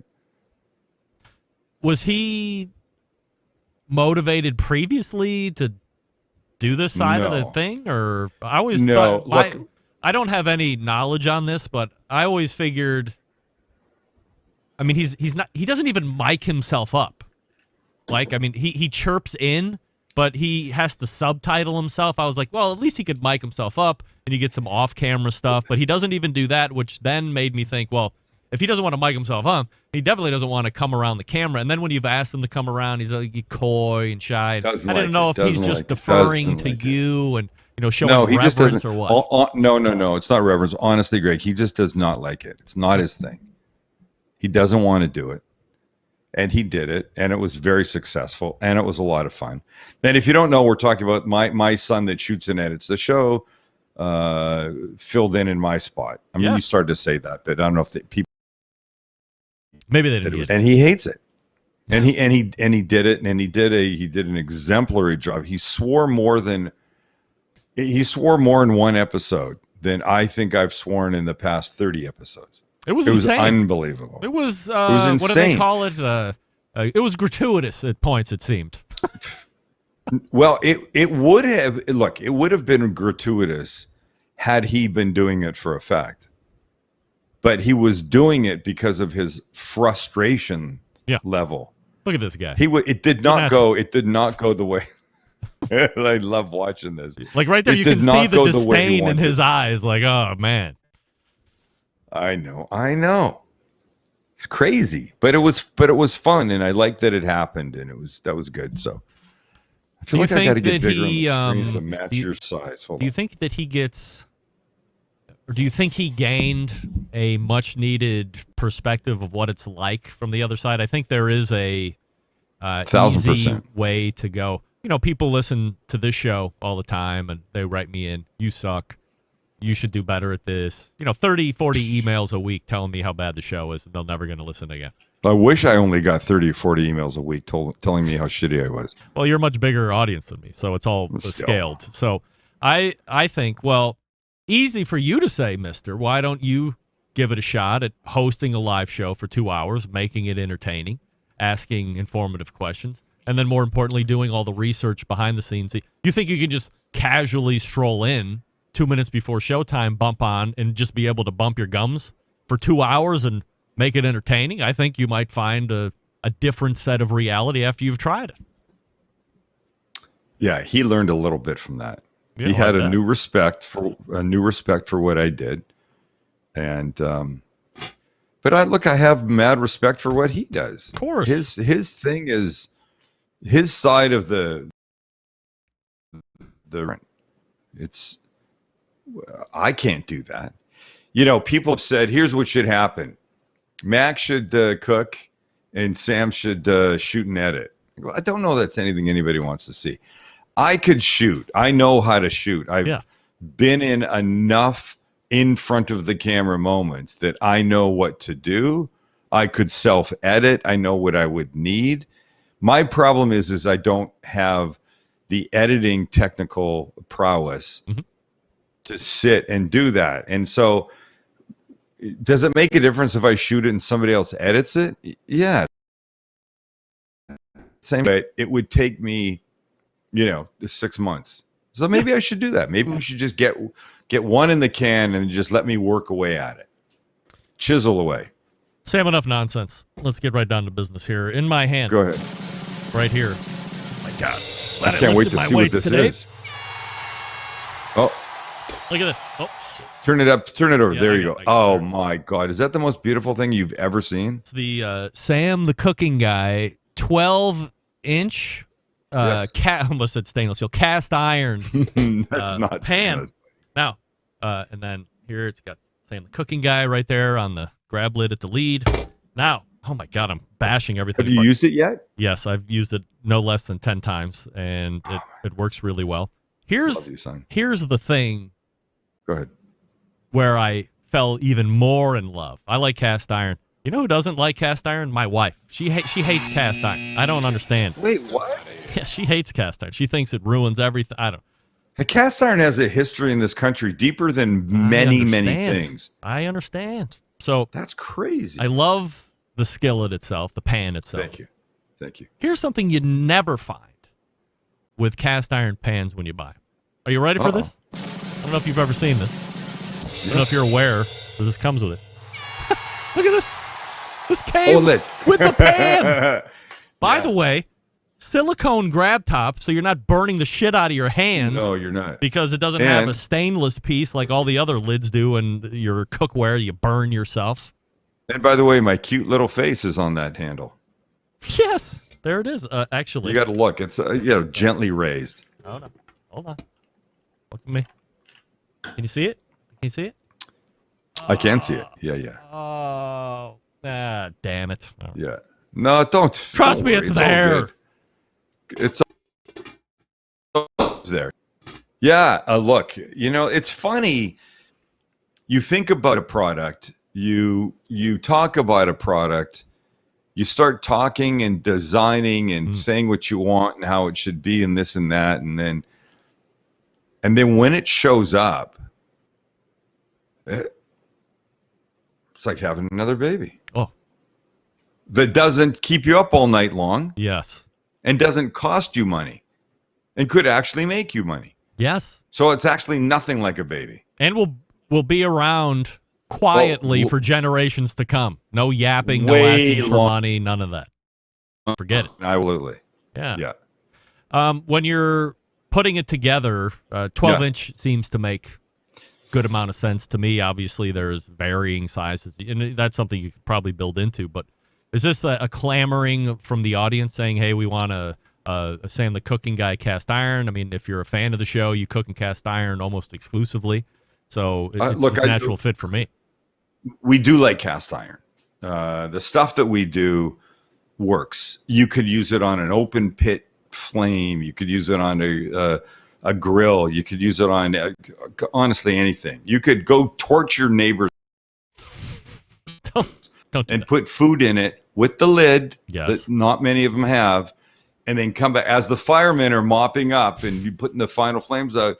You'd be, excuse me, I just need to get something, and out it comes, and you've got like some leg of lamb that has been simmering away and that braising slowly as the house burnt to the ground in that thing.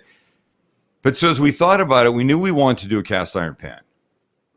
And we thought about the size, and there are varying sizes. And this was the one thing I said was this: look, I don't know that we'll ever do another one, but let's make one that could do chicken thighs or 22 chicken thighs. Let's just make one big one that I'd feel cooking in cast iron to me feels like you're cooking for a bunch of people. I don't think you're whipping out cast iron for just you to make one little thing. Agreed. So if you're going to buy a cast iron pan and you only want one, buy one that will handle a multitude of things that you're going to do. And 12 inches was the one that made sense for us. Look, there's all kinds of other ones. There's deeper, there's wider, there's tall, whatever. The one just wants to buy one pan. Let this be their pan. I don't have to go, 40 other pans. Even though I have 6 of my grandmothers. 8-inch, 10-inch, 12-inch, 14. This one, no handles, big handles, little, that kind of stuff. Did you want to put in a lid, or were you coached in on that? No, somebody suggested a lid at some point in the process that I hadn't thought about. And then when I did think about it for like 30 seconds, I went, genius. Yes. Why I have pans that don't have lids, and I do what everybody else does. Yes, mismatch. The foil, the this, the that. You're trying to figure out how to, jerry rig. Hey, where'd that expression come from? I jerry, I guess. Maybe somebody could tell us. Somebody smart is watching. I know who's who. Watching right now. The guy that's coming up that's waiting in the green room will be. You want me to bring him in, see if he knows? Let's find out, yeah. All right, hold on. How can I do this? You there, Travis? I'm here. Travis, this is you Sam. Got everybody, man. That's Sam the Cooking Guy. That's Bob Shingler above me, but he's actually not there. It just held his shot. Don't worry about him. Travis, do you know where the term jerry rig came from by chance? No, I was just about to Google it. Oh, really? I have no idea. All right.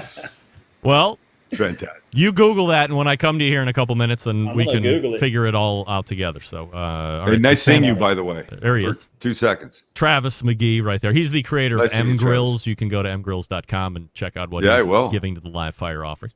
All right, so where can people go grab the pan, Sam?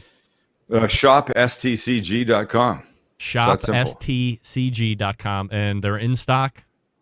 Absolutely, 100%. All right, 100%. Did you get 500,000 to go right off the bat so you didn't No, run out of that is stock? a magical number for you, Mr. Rempe, isn't it? Everything is in 500,000. It's in 500,000 increments, or the you're knives, risking the running out. You got to pans, have the right inventory. for crying out loud. Everything. That's right. All right. Everything. Did we, before I go, did we cross the threshold yet, or are we still holding firm at 2.99? No, we're at. Hold on. Let me give you just a live update. Stand by. Live update? Hold on. No, I don't know. What is this? What is this? Why am I? Hold on. Shit. Why does my junk not work when my Why junk's are you pretending supposed to like you don't have this thing ready to beep the minute you cross over 3 million? We're like 2,500 people away. I think. 2,500. There's more people than that listening right now. If you're not subscribed to Sam, go over there right now and subscribe. We'll push him over tonight. Please take us over the 3 million. What are you doing? Because once we hit 3 million, we're giving away a bunch of cool shit. Yes, that's right. And when I say shit, I don't mean no actual shit. Actual that would be stuff. Can you imagine? That would be. Can you imagine? That would be A shocking. box shows up at somebody's house. We told you we were sending you really cool shit.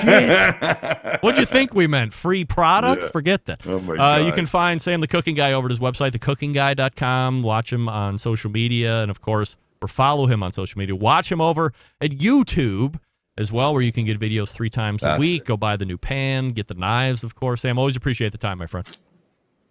Love you, man. Thanks, All right. buddy. Love you. There he is. Sam the Cooking Guy. All right. Let me do this piece of business real quick, and then we will get to Travis Magee from MGrills. I'll talk to you quickly about Yoder Smokers. They design and build all of their products right here in the States, and building pride through craftsmanship and world-class customer service. It's the backbone of how they built the company. We know this. The approach translates into what can be a truly bespoke style product that elevates gatherings, friends, and family. They're honored to have a trusted place in the backyards of America. From pellet cookers to wood-fired offset pits or charcoal grills, consistent blue ribbon flavor has become synonymous with the Yoder Smoker name. Make no mistake, Yoder Smoker's flavor-driven design is unique to each style of pit, and the team has developed their cookers to perform time and time again while outlasting the competition for generations to come. It's this generational thought that's rooted in the handmade products and defines the integrity of the core values. American-made, quality, endless flavor are the benchmarks of Yoder Smokers, and you can find them at the website yodersmokers.com. That's yodersmokers.com. Grab yours today. We'll be back with Travis Magee from MGrills in 2 seconds. Stick around. We'll be right back.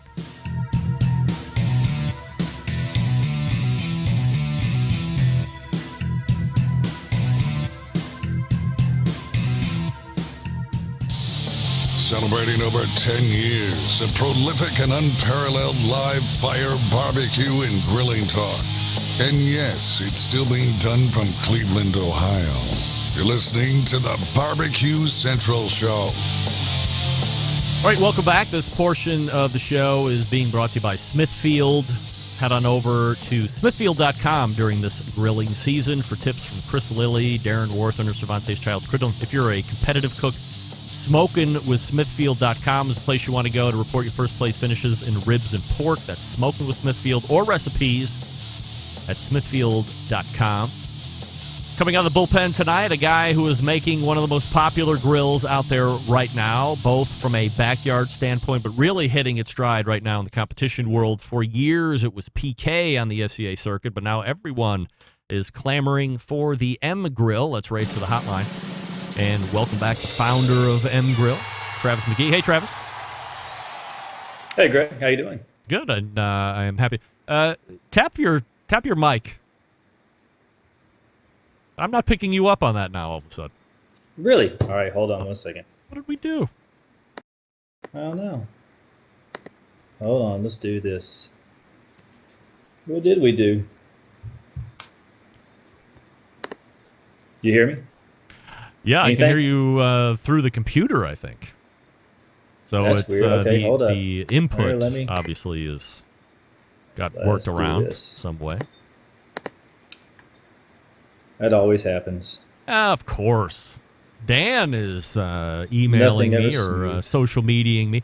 Had my email ready to send because guess what? Dan was ready for a giveaway of the pan from Sam the Cooking Guy, but no such luck tonight, Dan. But if you are continuing to be a loyal Centralite, then we'll make sure that you go ahead and have an opportunity to win at some point. We'll see if we can't put something together with Sam the Cooking Guy and go from there.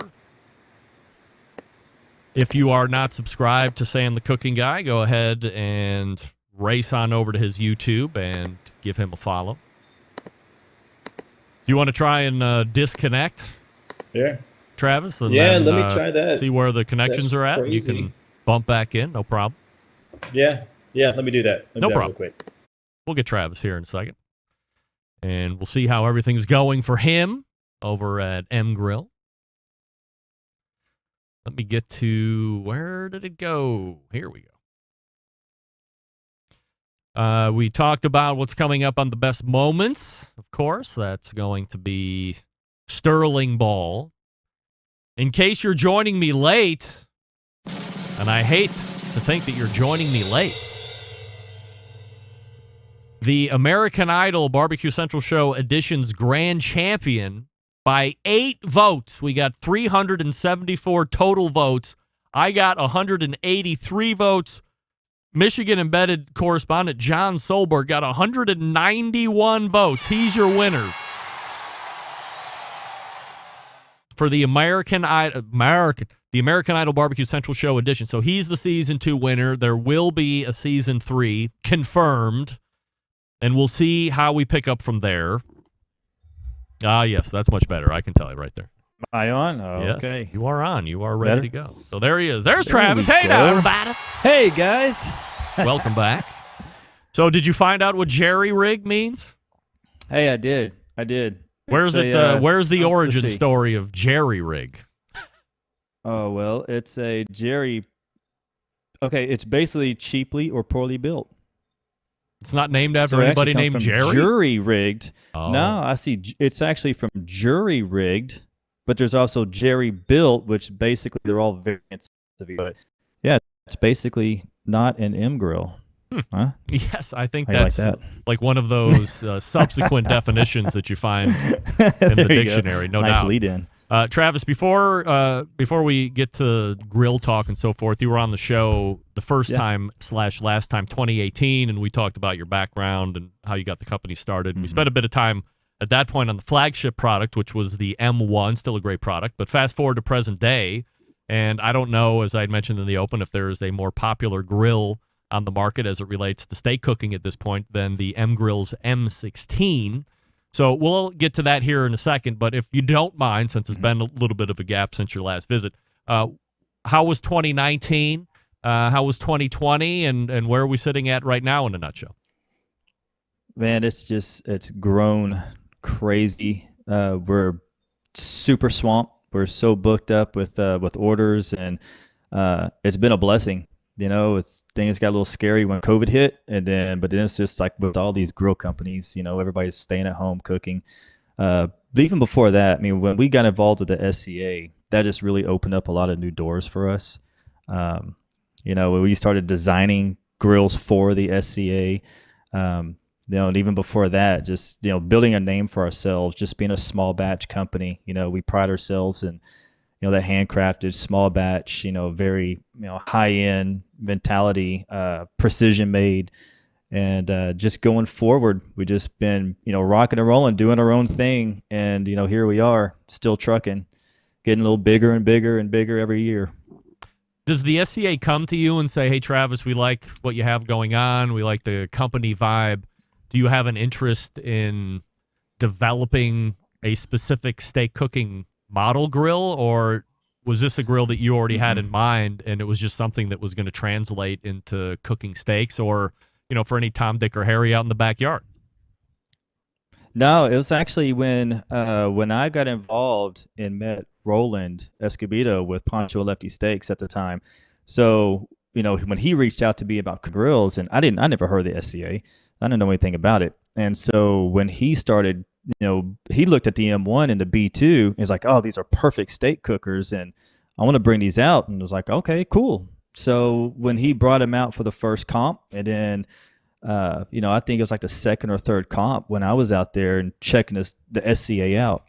And then at that point, I'm like, you know what? These grills are overkill for this event. Everybody's on PKs and Webers. And I'm like, here, he's cooking on my big, 400-pound cookers, So that's when I was like, we need to design a grill specifically for the SCA. This the ultimate steak cooker. And then that's what we did. And just made little improvements, over the years. And it's only been on the market for about 3 years, so it hasn't been out there long. But within that short amount of time it's been on the market, it's, my gosh, people are just, taking that whole grill to a whole nother level. So, we've obviously did something right. Travis Magee joining me here on the show. MGrills, like the letter M, mgrills.com is the website if you want to check it out. You can find them on social media, MGrills Texas on the Twitter, MGrills_Texas on the Instagrams.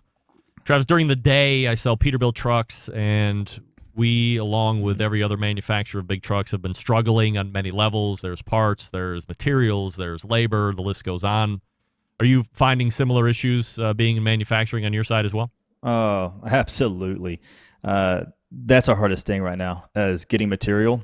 Since we are a small batch company, we don't mass produce. We don't have a warehouse full of grills sitting in boxes and pallets, just, that were built months ago. So when we do that whole small batch, is, we're buying grills. We're getting material to make grills, every, month or so. And now that's just the prices right now of, not just the prices, but the availability is especially through stainless and a thick stainless, because, that M16 is made out of 12 gauge 316 stainless steel. So it's already very expensive material, and it's pretty much doubled in price lately. And,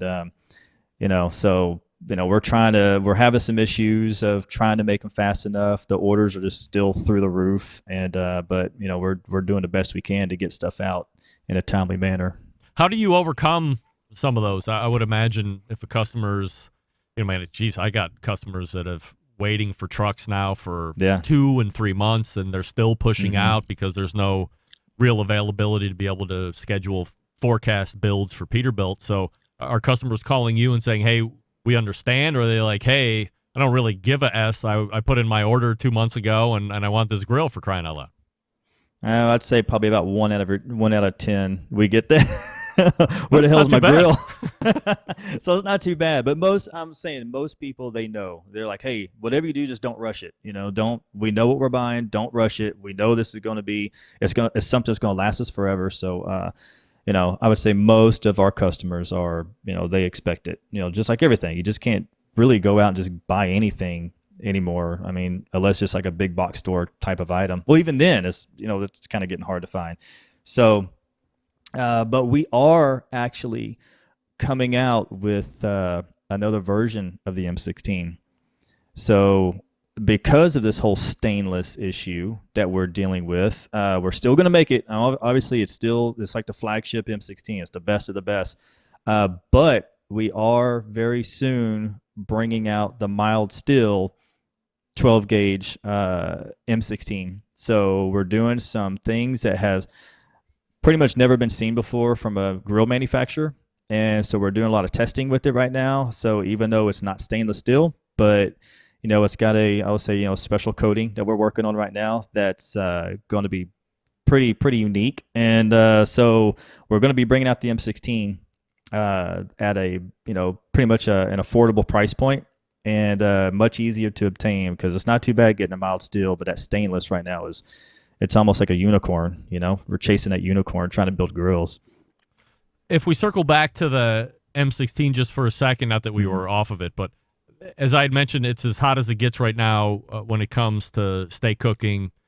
Did you notice a particular point over the last 2 or 3 years where the uptick really started and you were like, that's the point where, I mean, everybody liked it, but this is the point where everybody loved it? I would say when we got introduced with Sandy and Tim Brown. So when it was, Ken Phillips with the SCA introduced me to Sandy. I was like, hey, you should, talk with them. And, so we talked with Sandy and Tim. And the minute when, they got their M16 and just when they raved about it and they started winning, at that point, that was that pretty much changed everything for us because the M16, I mean, we're going against PK and Weber. I mean, some big grill manufacturers have been out far longer than we have.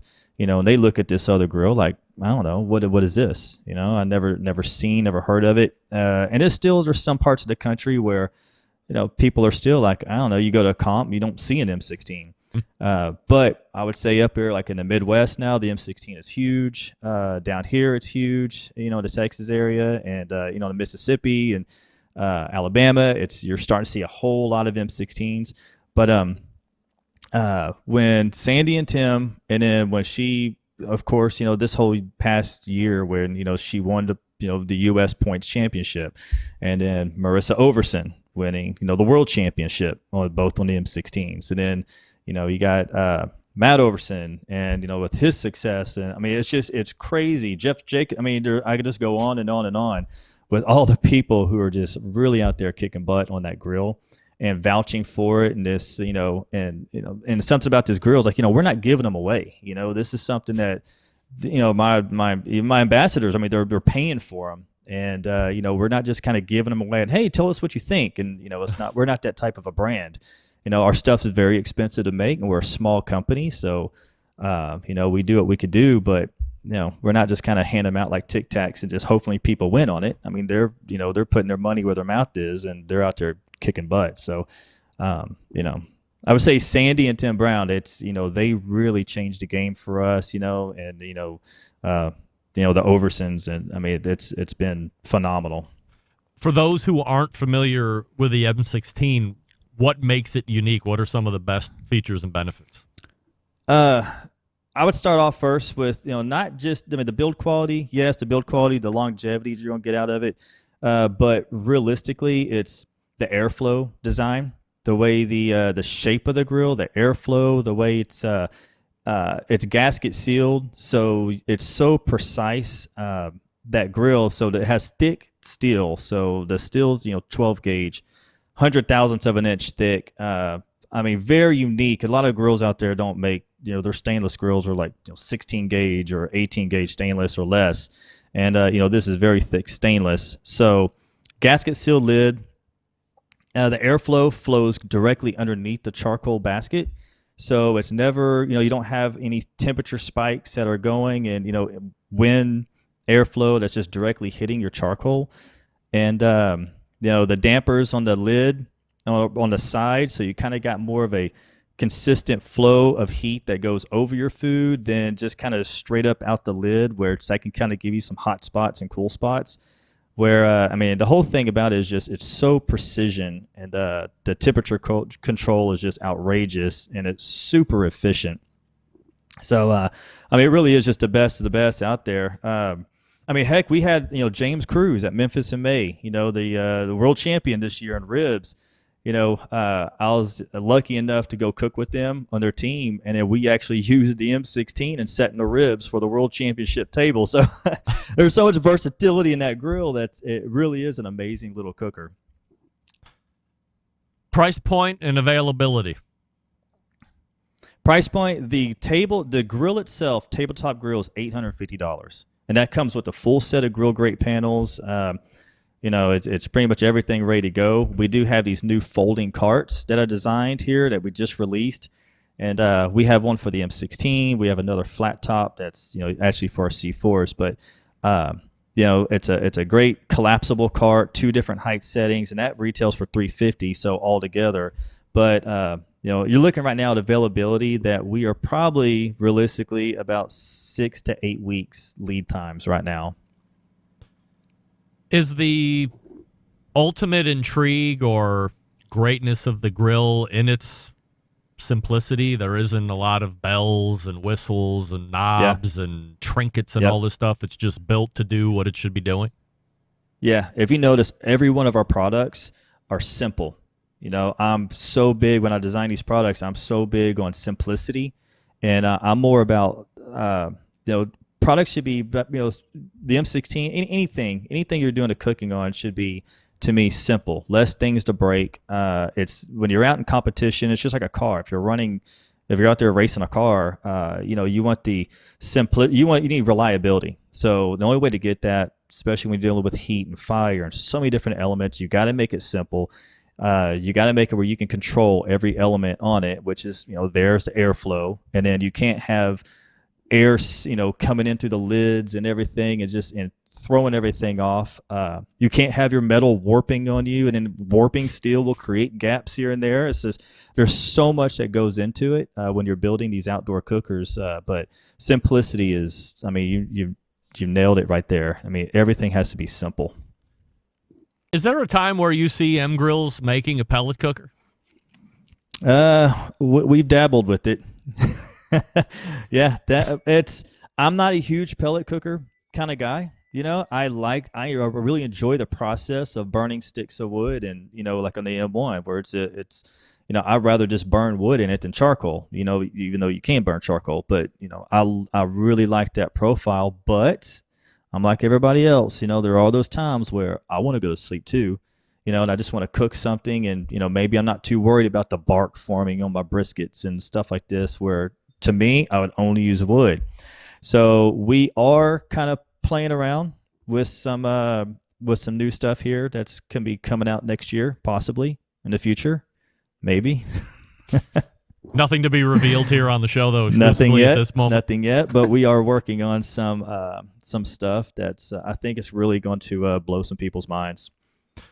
As far as products, I know when we were sound checking last night, I was sharing some off-air conversations that I had with my first hour guest, Bob Shingler, the founder of Evo, and there's different kinds of people out there in the world. There's inventors and real like mindful type folks. You're certainly one of them. You've taken this company from where you started to where we are today. You have all these different innovations. You've had revisions done on the most popular stuff to make them even better, and that's all driving from you. Certainly you're getting input from customers and stuff, but originally this stuff has to come from somebody, and that's coming from you on the MGrill side. It was coming from Bob over on the Evo side.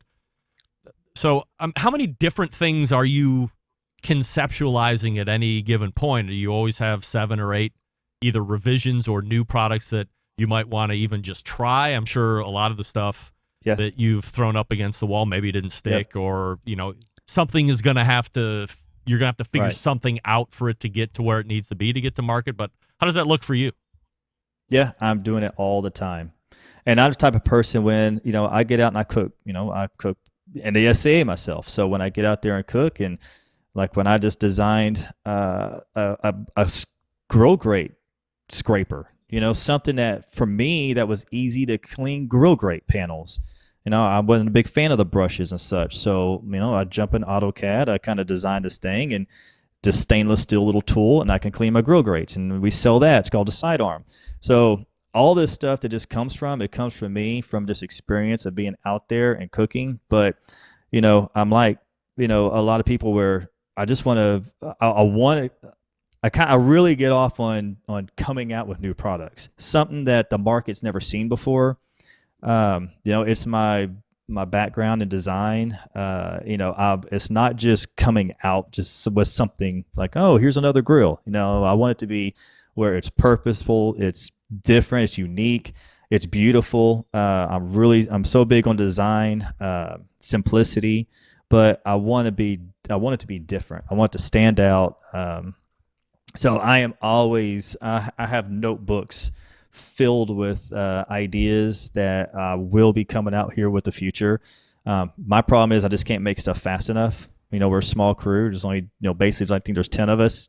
Yeah, there's 10 or 11. I actually 11. Hired a new guy this week. Wow. So there's 11 of us. All we're doing is just building grills in the shop. But I have notebooks of products that I'm just itching to release. inventing and manufacturing and producing some of the best cookers out there on the market. And again, not just, M16 grill stuff. He's got really big-ass cookers. If you're in a commercial setting and you're looking to add something a little bit unique, he's got something that he can accommodate with you on that as well. So head on over to MGrills.com and check out everything that they have to offer. Travis, really appreciate the time this evening. Thanks so much for coming on. Yeah, thank you. You got it. There he is, Travis Magee from MGrills.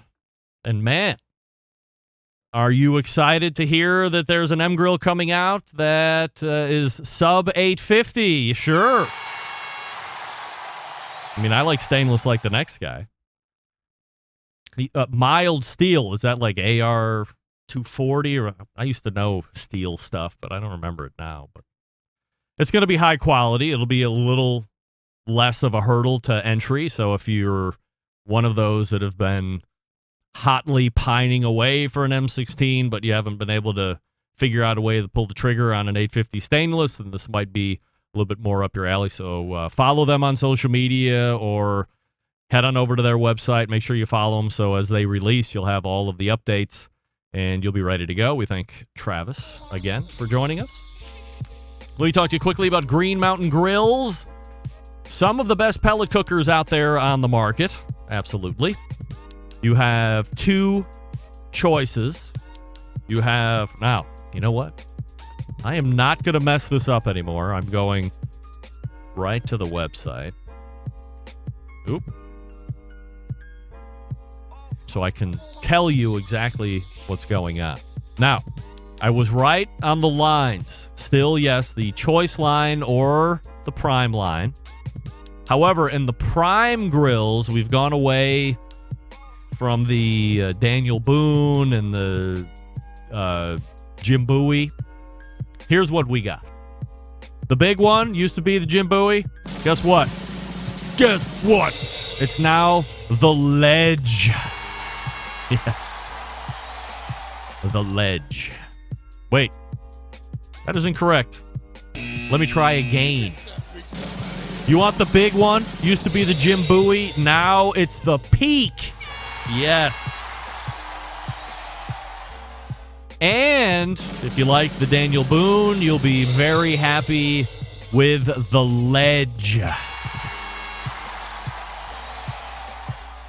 And you love that little Davy Crockett cooker. Not Davy Crockett anymore. Try this on for size. The Trek.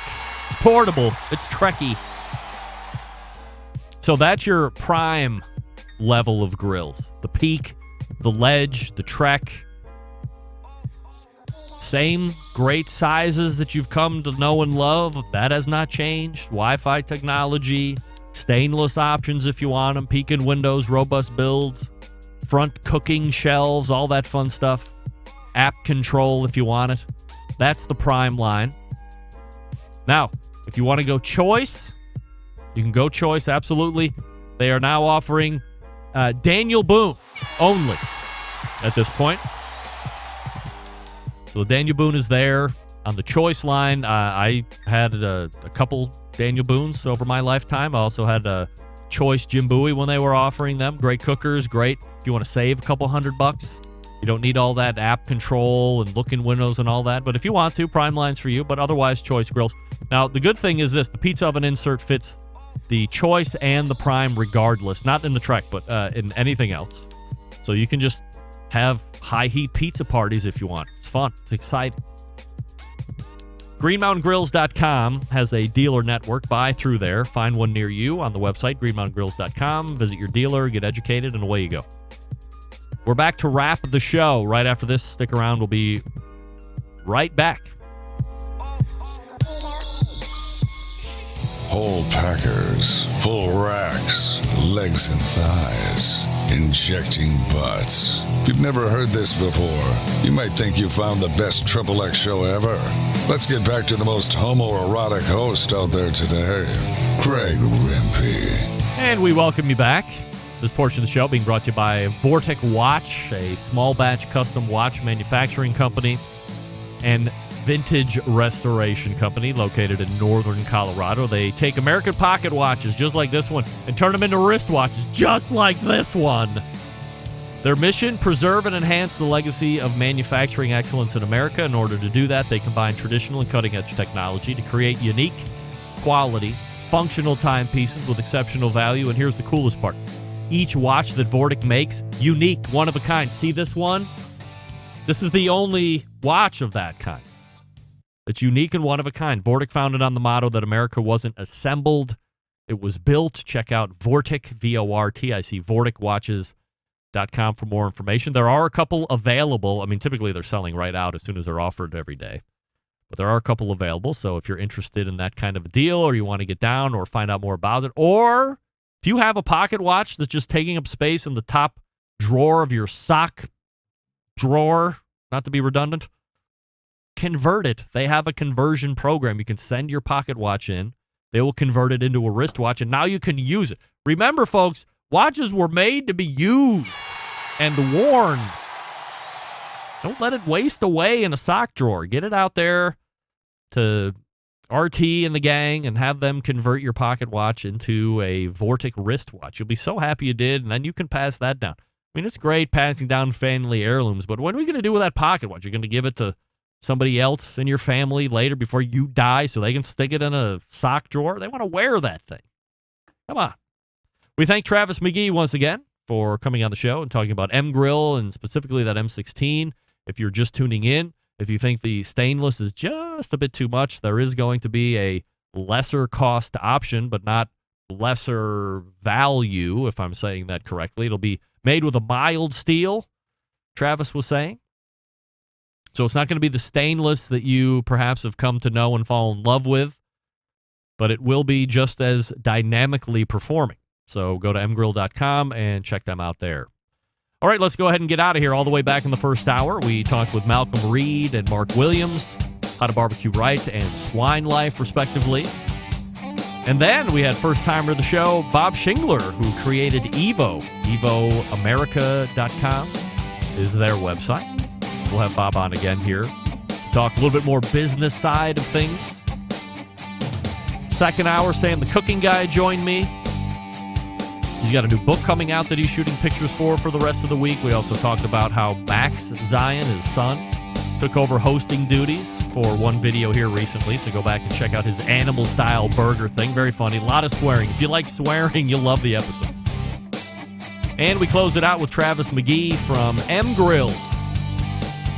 Be on the lookout for that new M16 and other new products. He kind of said in a roundabout way and didn't commit to anything or any timeline that they may be getting into the pellet cooker market. I mean, why wouldn't you? Pellet cookers are very popular right now. I'm sure they could I'm sure Pitts and Spitz didn't think that they were going to be selling more pellet cookers than offsets. And guess what? They're selling more pellet cookers than offsets. Travis might want a piece of that pie. I can see them making a really good pellet cooker. I know you can. Not for everybody, but for the people that can appreciate it.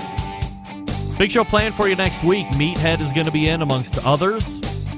September 11th, 2001. I will never forget.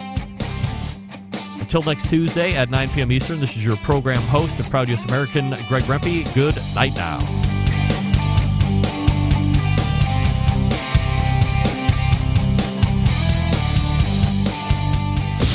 This is Doug Scheiding of Rogue Cookers, Texas Embedded Correspondent. You're listening to the BBQ Central Show.